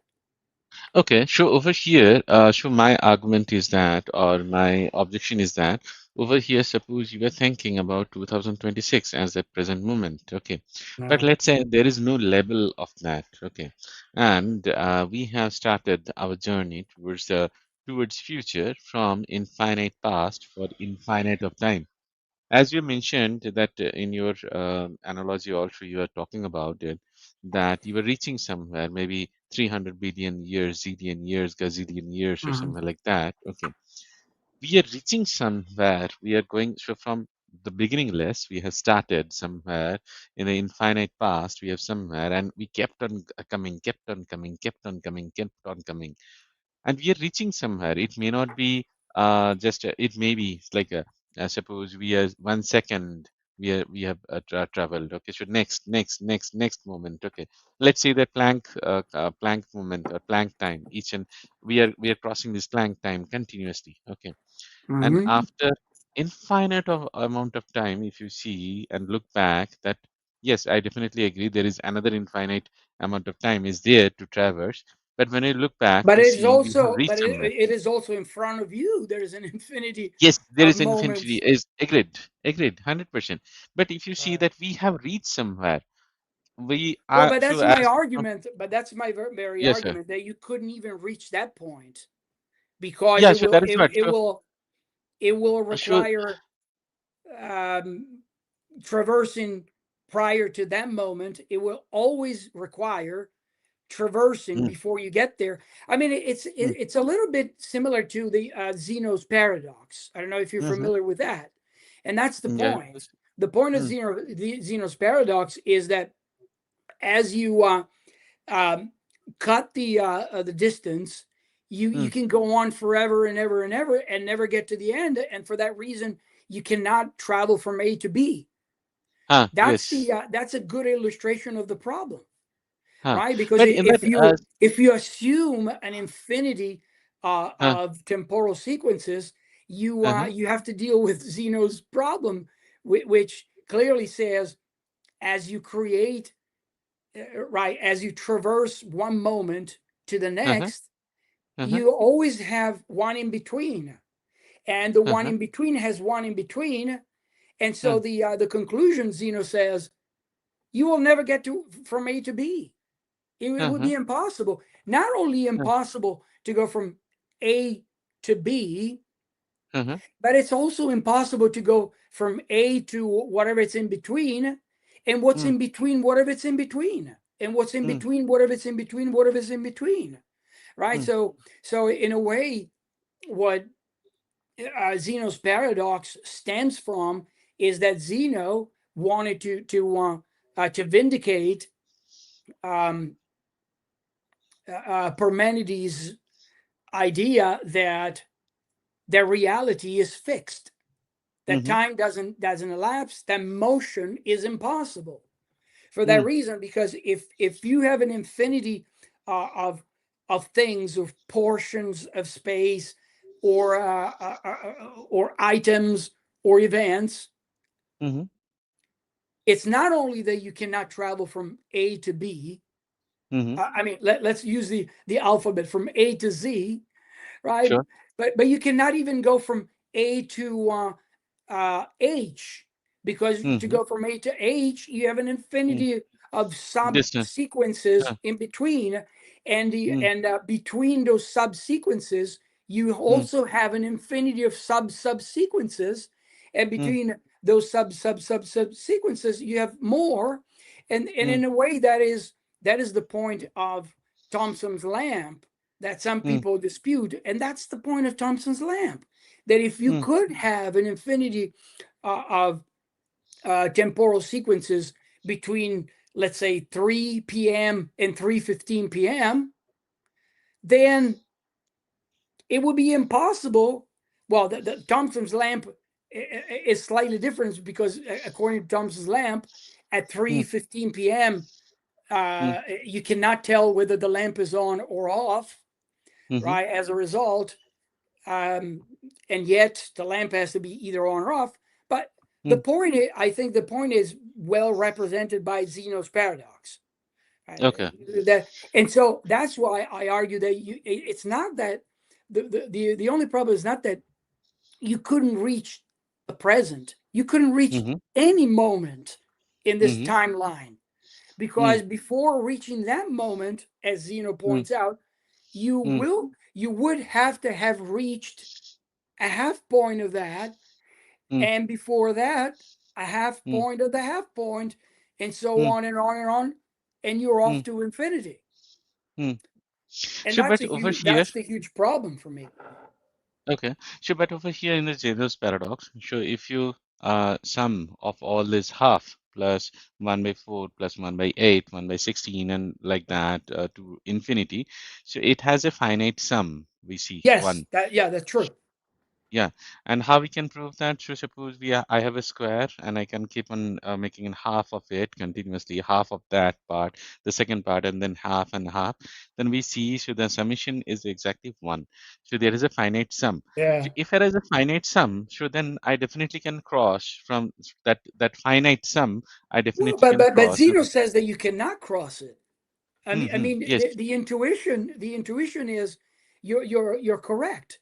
When you Mm, add up all the fractions, right, mm-hmm. the decimal points, Mm, you add them all up. mm, The result is one, right? mm. It's a finite number. Finite. Yeah, Yes, that's exactly. true. Yeah. But that's the story with the hare and Achilles and the hare, Ah, right? yes. They don't even get started. They don't even run the race because the hare, the tortoise, not the hare, the tortoise Mm, uh, says to explains to Achilles, look, mm. if you give me a head start, Uh, you're doomed. You will never catch me, right? So even though from here to the finish line it is mm, a finite portion of time, I mean mm. a portion of space, Finite distance, yeah. you'll never catch me. Mm, And yeah. that's the point. So you will never arrive to the finish line. Uh, Neither will you, uh, nor will I. uh, You see, because I mean that's the part of the story that people don't talk about, uh, that the tortoise doesn't explain. I mean, the uh, tortoise explains you will never catch me, uh, because if you give me a head start, there is an infinity of sections, portions that you need to have covered, and you will mm, never be able to do it. mm, But you see the logical implication to that is mm, that the tortoise, if mm, you ask the tortoise, but will you win the race? Well, the tortoise is going to have to say, well, no, because I will never get to the finish line. mm, Because in order for me, even for me to get to the finish line, I have to go half of that. And mm, before I go half of that, I have to go to, you know, uh, a quarter and an eighth and a 16th, and so on and on and on. So mm. I will never get to the finish line. No one will win the race. And that's the Mm. point, right? So Yes, actually, even though you have a finite number, mm, well, it is impossible to traverse it. And that is exactly the intuition that we're talking about here, because yes. the intuition is you I mean the assumption is there's no beginning of reality, but there Mm, is a present moment. mm, How do we get here? mm, Well, if we go by what Zeno says, it's mm, impossible. It's mm, impossible for the reasons that he explains. But if you have a finite mm, number of events, mm, surely you can get here. You can get to the present moment. mm. So that's my the best that I can Okay, do with sure. that. So here, two things. So as you mentioned that in the Zeno's paradox over here, this intuition definitely is not working because the way we see the Mhm. finite things are working over here, the when it is we are talking about the infinite, so it is not working like that. We have to do it in a different ways. So that's why that intuition is Mhm. not working over here, and that's why Right. when we see that infinity divisions that has a finite sum, there is the first thing.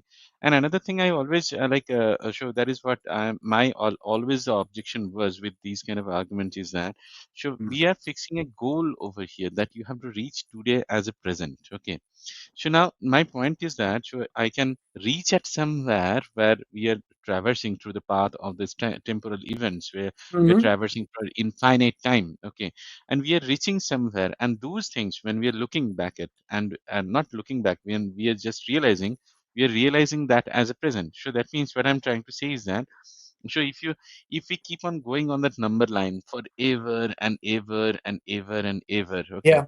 so we will reach somewhere. So that means what I'm trying to say is that if there is any beginningless, so then and we traverse towards that beginning, that the Mhm. past, then we'll never be able to reach that beginningless.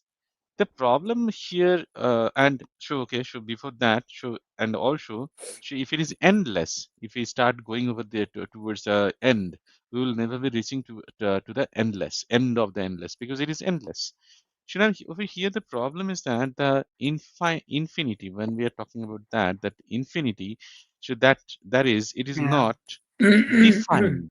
So it is not actually defined, and that's why so now, so before that, what I mean, it is not defined. Before that, one more point I'd like to add over here is that in the Zeno's paradox, we have seen that the fractions half plus one fourth plus one eighth, and so on has Yeah. a finite sum.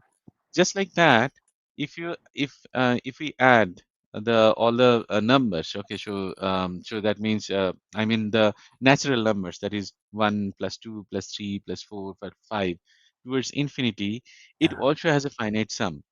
Even though it is not intuitive, it has a finite sum, and it is minus 1 by 12. And it is just not a mathematic trick or something like that. Sure. The problem is that so it is when we have to look at infinity, we have to look in that way, that infinity we have to look at in that perspective. So that Mhm. is my take. Okay, so we it may not I mean so we may differ, but that is my take actually. So it Yeah. is not that if you want to add like the we do it in the finite mathematics arithmetics, the way we add it, like 1 plus 2 plus 3 plus 4 plus or 1 plus 2 plus 3 plus 4, so it is 10. We just put that answer. But when it is infinity, we have to think in a different way.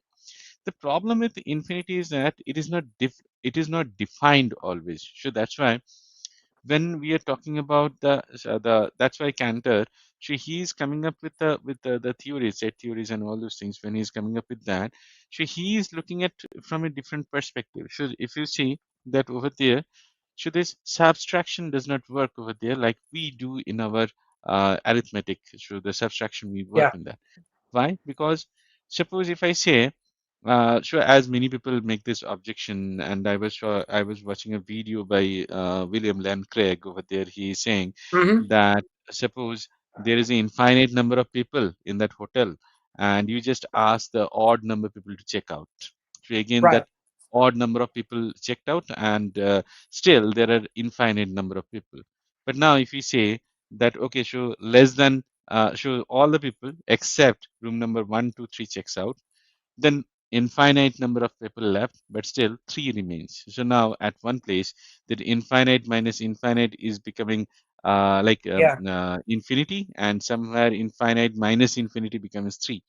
The problem is that over here, these infinity what we are talking about, these Mhm. are not defined. So that to define that, what I need to do, I need to make them kind of a set. If I say there is one set, so that is above room number three, all the people room number three, and another is the 321. Only those people in that 321 room number 3211. So Mhm. now, and another case, if I say that, okay, show all the people at the in the hotel and all the odd numbers. Okay. So now if I make the sets and if I see that what is the what if I now if I do the subtraction and all, so this becomes start making sense. The problem with infinity is that so it is not defined. The end is not defined. So that's why. So if you see this Thomson's lamp we are talking about. Right, So right. at the end, so when you are ending that event. So suppose there is so you will switch on. Suppose from 12 to 1 we are doing this experiment. At 12:30 we switch on, and then at 12:45 we switch it off, and then half it continuously. Okay. So now at 1 p.m. You have to means that then the question becomes is that I have to tell what is the status of the is it on or off at the Mhm. at when it is exactly 1 p.m. Right? That is the correct representation, right, sir? Uh, uh, Yeah, yes. But no, but okay. my worry is that, Yes, sir. as I said before, we Sure. are conflating two Mm, different aspects. One mm, is when we're talking about earlier, I mean, up to this point, we have been yes. uh, addressing the notion of traversing or forming Huh, an actual infinity. huh, When we talk about the hotel, uh-huh. the Hilbert's Hotel, that is a slightly different aspect of the question.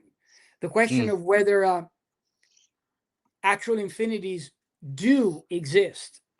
mm, Okay, mm. so so I think it would be, I think, helpful even for your audience to Yes, yes. clarify which aspect we are discussing. Now, Okay. So right now to I was actually if I may, yes, please, please. Yes.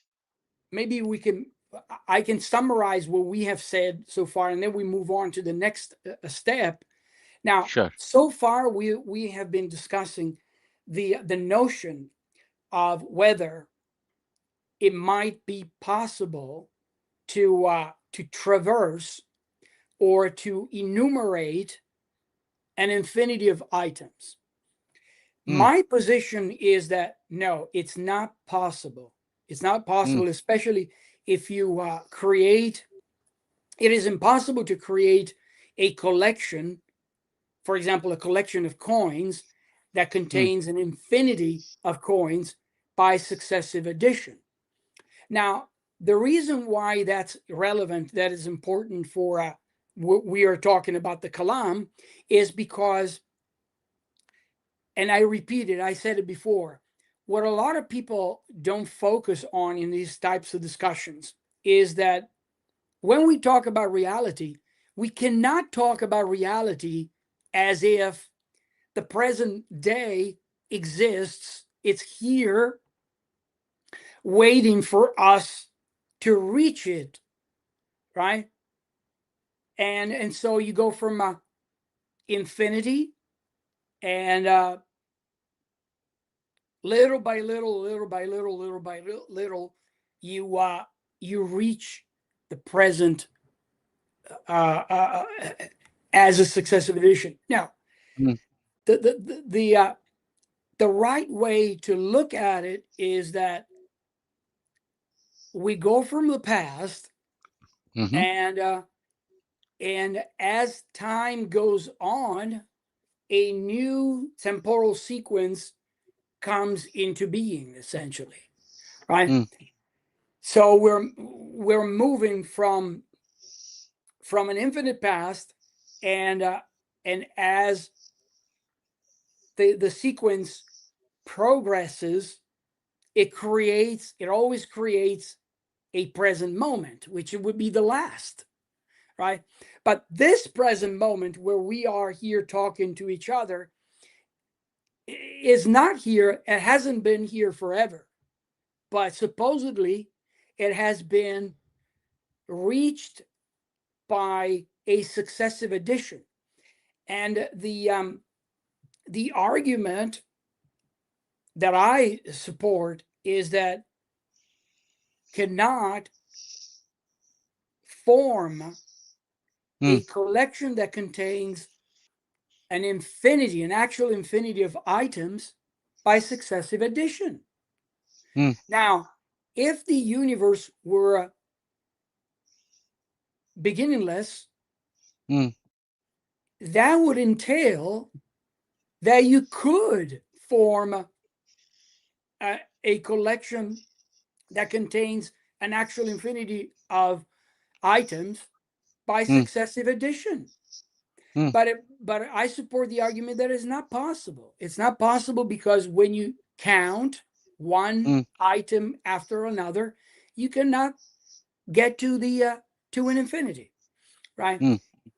And now you have, on the other hand, you say that, well, somehow, I still don't understand how, by the way, somehow Uh-huh. that is possible. I don't think Uh, it is possible. uh-huh. And and and I suggested that the Zeno's paradox um, wonderfully illustrates that. Now we're moving to a different phase. I don't know if you want to go back to this No, discussion, no, but we can absolutely move to fine, sir. the next phase, which Sure. is it possible that an actual infinity of things, of items, or temporal moments or events Uh, exist?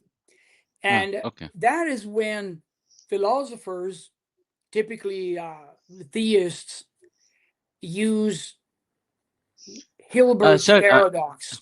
sir, just one moment, sir. Sorry for the interruption. So this is for the audience. Actually, for the audience, sir, just give me 1 second. I will just address the audience for a brief moment, sir. Sure, So for the audience, many people have sent me message on Facebook asking for the joining this the to wanted to and requested to join this live stream. Right now, today, I'm not providing any joining link for anyone just to avoid any chaos or something like that. yeah, Sure, what I will do tomorrow, I will explain our conversation in Bengali, and maybe okay, next time, whenever Dr. Alvaro has some time, he will join us back again, and you can sure. ask your question in Bengali, or sure, all the audience can ask questions in Bengali, and I can translate. Or if the audience pleases, sure, they can also ask a question in English as well. So that will keep up for the next session because already we are 2.5 hours. I don't want to take Dr. Alvaro for granted that he will spend with us for hours and hours. Today is a Sunday. He made a email. He would like to sit back, relax, chill with his friends and all. So will not take him for granted. Will not hold him back for a long time. He may come once again the other day, whenever he wish. We can again open the stream and we can chat.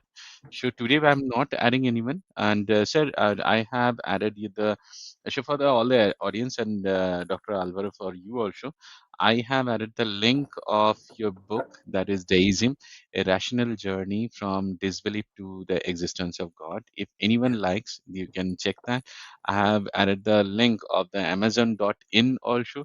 If you're not watching from India, should just search over Amazon. You will get it from either Amazon.com or anywhere. You will find this. It is available in India also. I'm not very sure who is the seller, but definitely it is added with Amazon Prime. So if you order it today, by tomorrow you can get it, or before Dr. Alvaro joins us again. So before that, you can have that book and read it, go through, and you will ask your question. Okay. Sorry for the interruption, sir. Dr. Alvaro. So please That's continue. fine. We are talking. Yes, sir. Thank you so much, sir, for explaining. I really appreciate your that you have joined our stream. I really appreciate that, sir. To be honest, and you were explaining continuously. I kept on interrupting, but still, with so wholeheartedly you were explaining. I really love it, sir. I really appreciate that. I definitely contracted, and we have maybe we may not think exactly the same.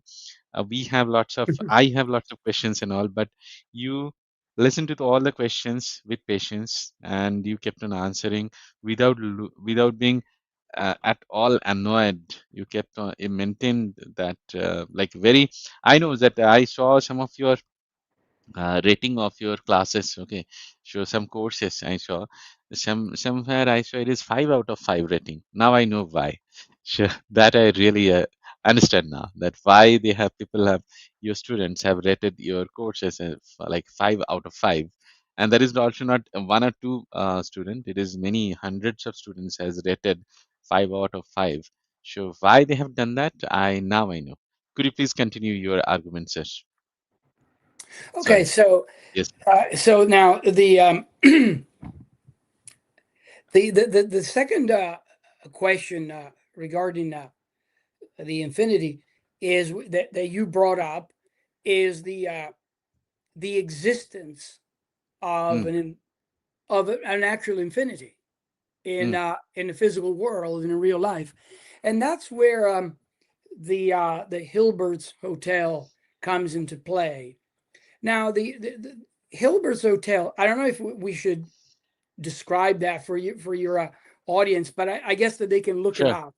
The Hilbert's Hotel came out of the mind of David Hilbert, this mathematician, who and his goal was to demonstrate that actual infinity exists only in the mind as a concept, but not as a physical reality. Now, the question is, a lot of philosophers today ask, how exactly is the paradox of the hotel supposed to show what what Hilbert wants to show, that namely that an infinity cannot exist in reality? Well, it's not clear for many philosophers, because some philosophers say the only thing that the Hilbert's paradox of the hotel shows is that if an actual infinity existed in reality, it would have weird, strange implications. But strange implications are strange, sure, but not logically impossible. Um, Now, granted that Hilbert's Hotel has no does not show logical contradictions. Well, I don't know. In my view, it does. But the Mm, way that you explained it, you said you can have an infinity of rooms in this hotel and an mm, infinity uh, of guests, mm, and all the rooms are occupied by guests. And yet, it is possible in this hotel to add an infinity of guests. And that mm, seems absurd, right? Because if all the rooms are occupied, how in the world would you add an infinity of guests? And the trick is to shift mm, all the, let's say, for example, all the guests. You say, imagine that you're at the front desk of the hotel, and you say in a microphone, you make an announcement. You say, all the guests move to a an odd numbered room. Okay, and mm, all the guests run into the odd numbered rooms. And mm, because there is the same number of even numbered rooms, you have an mm. infinity of empty numbered rooms, right? And Yes, empty correct. rooms, and you get to Yeah. add more guests. Now, Mm, people like William Lane Craig that you mm, mentioned before say, mm, I don't think that this is possible. But mm, other philosophers say, but wait a minute, uh, it seems strange, it sounds strange, but mm, it doesn't show that it's impossible. It's not like, in philosophy, when you want to show that something is impossible, mm, what do you do is that um, you uh, you show how a concept is a self contradiction. For example, mm, a and not a. Right? mm, A and not A cannot exist at the same time. It's either A or not A. But the hotel doesn't show A or not A. It only shows mm, that there are some weird consequences. mm, So, how would I respond to that? Well, the way that I would respond is to say that perhaps the reflection on the absurdity of these implications is not enough to show that an infinity cannot exist. mm, But at the same time, I want to say, what else do we human beings have to go on if not logic? mm, The only thing that we have is logic. So mm, when I present the Hilbert's hotel paradox, mm, and then I show you that there's also the paradox described by Zeno, mhm, also Thomson's lamp, mm, and the Grim Reaper paradox. mm, Now, all these paradox, when you stack them one on top of the other, at one mm, point you're going to have to say, what have we learned from all these paradoxes? Because they point in the same direction, and the mhm, direction is that there is something fundamentally absurd mm, about an infinity of things in the world. mhm, Now, if you say to me, well, you have to show me a logical contradiction, mm, otherwise, all bets are off. But I would respond, not everything in life can be argued against by mm, showing logical contradictions. mm, Let me give you an example. mm. Do you think it would be wrong for me to take a child and torture the child and then burn it? Well, Yes, definitely. most people would say, yes, that would be a Yeah. monstrous thing to do. I mean, Yes. it's seriously, seriously wrong.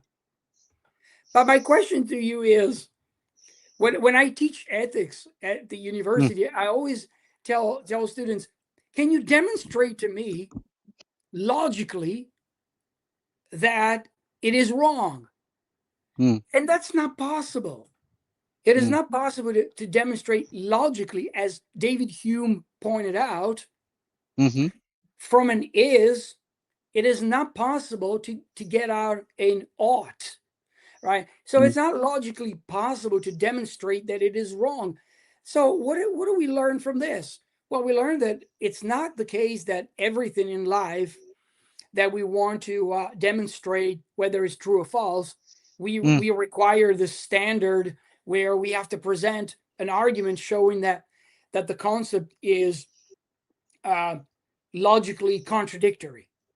mhm, Sometimes, for example, in many cases, like in ethics, we can demonstrate, we can give arguments to show mm, that it is immoral to do mm, what I described, or mhm, that, for example, using Aristotle's notion of virtue, that it is contrary to virtue, and so mhm, we have a reason not to, right, do something like that. So similarly, what I what I believe is that all these arguments, they might not show a a visible and explicit logical contradiction mm, when you talk about the hotel, all the implications, but at the same time, they show that it is really absurd, that there's something absurd about actual infinity uh, uh, uh, as being instantiated in the physical world. Furthermore, furthermore, you can say the following, that we have excellent reasons to believe that we have never seen a collection, except for numbers that don't exist as physical things, but we have never seen collections that contain an infinity of items. Logically speaking, it seems impossible to form such collections, because when you add one item after another, you'll never get to the an infinity of items. So when you consider all these arguments together, all these paradoxes together,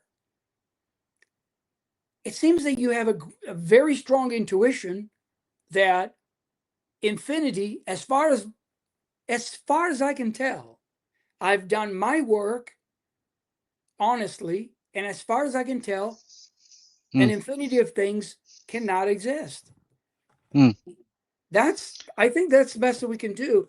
And as far as I'm concerned, mm, I am persuaded by such intuitions, mhm, and I'm not persuaded the other way around. When I think about the idea of having an infinity of items, mhm, I'm not persuaded by that. But you know what? There's something mhm. more to add. Yes. Okay. If we were talking about whether an infinity of things existed or could be Mhm, traversed, mm, simpliciter, if we mhm, were just isolating the discussion mm, and focusing on whether or not an infinity can exist, I might concede that your position is valid. That maybe it's uh-huh, possible for all we know. Okay, uh-huh. somehow you Yes. might convince me, but Uh-huh. we have got to remember the following: that when we are talking about the Kalam cosmological argument, we're not just Mm, isolating infinity as is, mm, but there are other elements, in my view, that we have to consider. mm, And those elements, now you might say to me, well, that's cheating because now you're bringing other arguments that are not pertinent to the question. But the overall case, in my view, in my book, the overall case is not just based on the Kalam in isolation.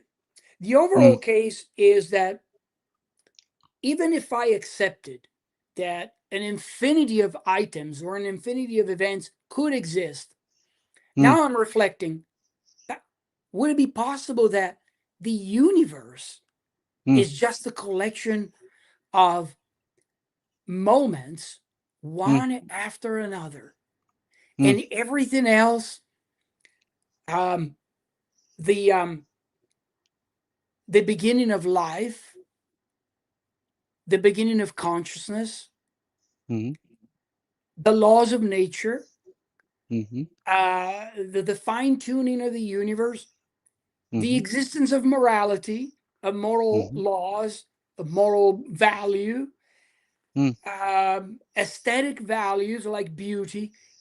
Is it possible that is just a sequence, a chain of events, one after another?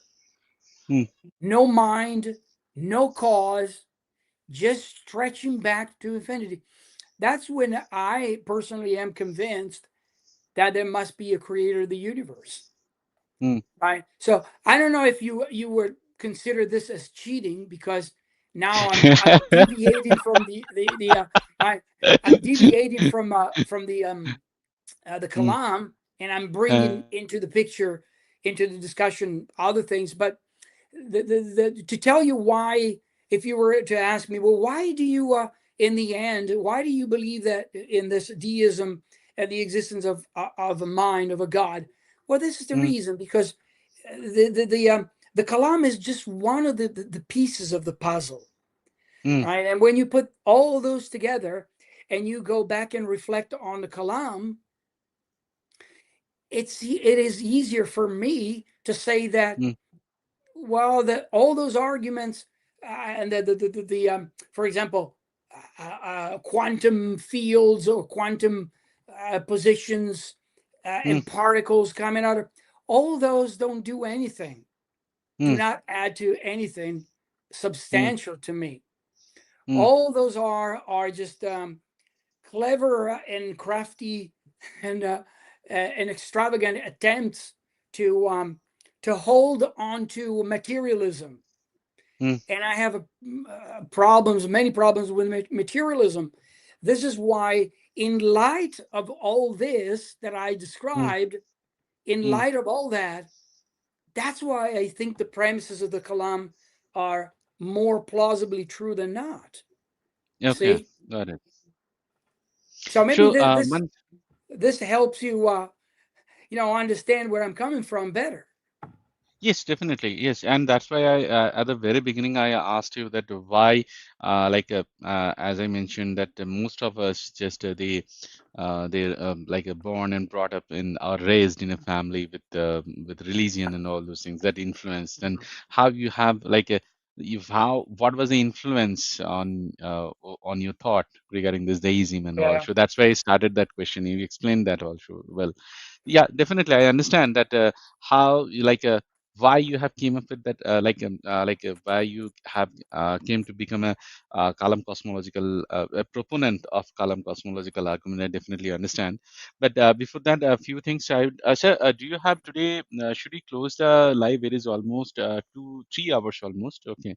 Should you think we should close the live today and we should schedule another discussion and time? Like we'll discuss about this absurdity of infinity and all. Sure, next time. Is that okay, sure. or If how? we if How we do you want want to do to it? if we want to wrap it up at Uh, this point, I think it's a yeah, good, yeah, it's a good time good time, right? to end, because even for your audience, this is going to be a long Yes, podcast. exactly, sir. Yes, sir, So definitely. And another problem is that, sir, I have to explain this also in Bengali. Okay. So if I extend this further, then I will be like really, really tired to explain. Okay. So I think, so we can conclude, so after wrapping up yeah, this up, we can conclude and we can, yeah. So sir, yeah, we can just, for next time, so we can discuss about few other intricate details yeah, about this. I would definitely say just 1 minute. I will just allow you to wrap it up also today's yes, discussion. Okay, so just before that, and next week, maybe tomorrow and day after tomorrow, whenever I have some time, I will also come live and will explain for the audience this one in Bengali in okay, language. And during that time, sir, I may let other people to join as well also during that one. But I will create a separate live for you, sir. So whenever you have some time, as you mentioned, you like finished your like this your semester is over, right? So if yes, you have, yeah, so if you find some time and this week or somewhere, whenever, you just drop me a mail. I am always like a 24/7 online, and I'm even though I'm staying in India and in Bangalore, I mostly work with our US colleagues, so US, European, and Australian colleagues. So personally, I work almost 16 hours a day, 16 to 14 to 16 hours a day, even on Saturday, Sundays also. It's sometimes work. okay, So I'm most of the time I'm online, and you can ping me at any point of time, and I will share. Most probably you have your Facebook account also, right, sir? yes. Yeah, I will share my Facebook account as well. Okay, and we can discuss sometime whenever you get some time. We Yes, can yes. discuss. Okay, I'd be glad to, and I think it's a good idea to allow your audience to absorb sure, all this and come up with questions. I'll be glad to do a part two where maybe we focus on the particular questions, because it's nice sure. to have questions from the audience. So So I don't think it will end at part two. It will definitely not go towards the infinity for sure, but it will not end at part two for sure, sir. Because people will come up with lots of questions, yes, and people will definitely study. There are a lot of people who studies also, and they will come up with some questions. Today it was not a debate or something like that. I definitely means I have lots of other points also, sir. I did not want to interrupt. I will discuss as we go on, keep on going and having this one. So will keep on talking about this argument, and we will discuss. It is not a debate at all. It is not that we are, as yeah, for the yeah, audience, as Dr. Carlo as also as mentioned, Dr. Alvaro has also mentioned that there are a lot of things like he has mentioned that why do we think that God has did it from nothing? Okay, he said that yes, we definitely don't have that. That concrete evidence that he did it from something that the fundamental metrics. Okay, so it is just our we are thinking in that way. We do not have that concrete evidence for that. So we, every one of us, in search of that answer, should definitely. We have different paths. So scientists have different paths, and as the philosophers has different path. But what we are trying to do at the end, we are trying to reach to the towards the truth. What is the truth? There's some of the other ways we will do that, and definitely, as we always say, that for everywhere we do not believe in any kind of religion. We do not believe in kind of discriminating people on the basis of ethnicity, gender, race, religion. Definitely not. Okay, we think a Yep. human being has evolved from the same place. We are all Homo sapiens. We should not discriminate, even though unfortunately we have some political barriers. But as you see, discussing with Dr. Alvaro, it is not a problem at all. We are not fighting, even though we do not may not agree with each other. We are not fighting. We're still maintaining the decorum. We still can talk about the ethics, how it evolved, and all those things. And I would definitely like to hear your sir, like from your perspective about the ethics and all those things. We'll explore with you in future as well, sir. So, sir, floor is yours now, Dr. Alvaro. So, please summarize today's. I would like you to wrap up today's discussion Yeah. and your perspective on that, sir. Please, sir, go ahead. Yeah. So I would like to end with a few thoughts.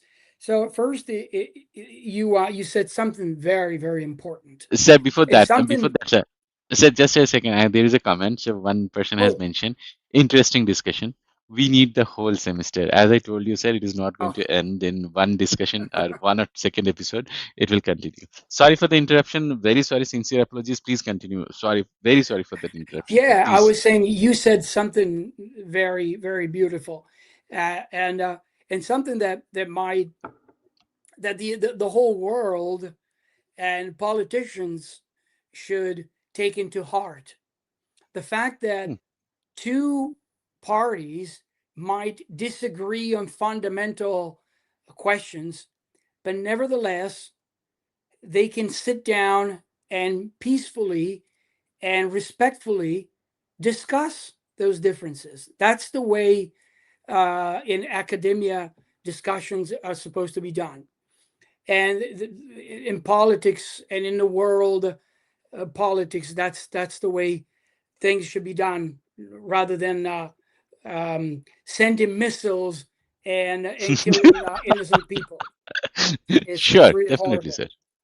Thank you, sir. Now the other thing, more specifically about the Kalam, as you know, one of the questions that we have not explored today, and certainly we can do it next time, is the question: suppose that the universe began to exist. Why does it have to be a God? Why does it have to be a mind? Why can it Hmm, be a natural process? And hmm, I guess in the course of our discussion, you hinted in that direction, but we never had time to explore it. So that's something that we can do next time. I can explain why, because this is a question that comes up all the time. Why does he have to be a God rather than some other thing? hmm, And and that is the part that is most interesting to people, I guess, hmm. nowadays. And I guess I should end it here. I don't want to add anything else because if I say something else, that's going to get into another a plus hour of discussion, and you want to go to bed. I'm sure. What time is it in? It is 9:30 p.m. in Okay, India, but as I told you, sir, good. it is definitely I have another Your two, your 3 hours your to go to bedtime is bed. coming. So I guess we can end it here, and Sure. I'll be glad to do a part two or three or whatever. So as I Okay. told you, sir, it will not end at part three also. We will have lots of questions. So Yeah. definitely, if you, as you have mentioned that your semester is over and you have some time, Yes. and so if we can do, I mean, like a 1 hour also catch up, 1 hour also, or 15 minutes, 20 minutes also, we can do that. So Good. my perspective is that discussion with you. One thing I really liked about it, Dr. Alvaro, is that so you maintained a very neutral point, even though I know you are a proponent of Kalam cosmological argument, but always you tried to present a very neutral point. You started talking about your side and as a proponent, and the other side also. You never said that, okay, no, I am the best, I am right, only I am right. Okay, all these people are just dumb, okay, stupid. It is not. You maintain that respect while talking about Dr. Alex Yeah. Malpass also, and you maintain that respect while talking about that Len Craig also, Dr. Len Craig as well. I really loved it, sir. Means definitely that is how this academic discussion should be.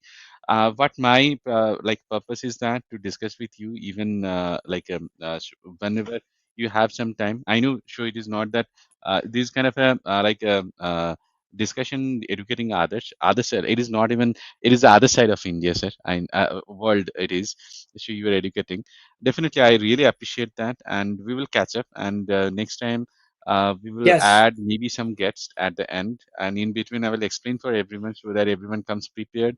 I will try to avoid some chaos. We'll try to keep the limited number of guests with the questions, because what happens is that, sir, these are not one thing that you just can complete it within 2 pages or something like that. Few. It is not a story.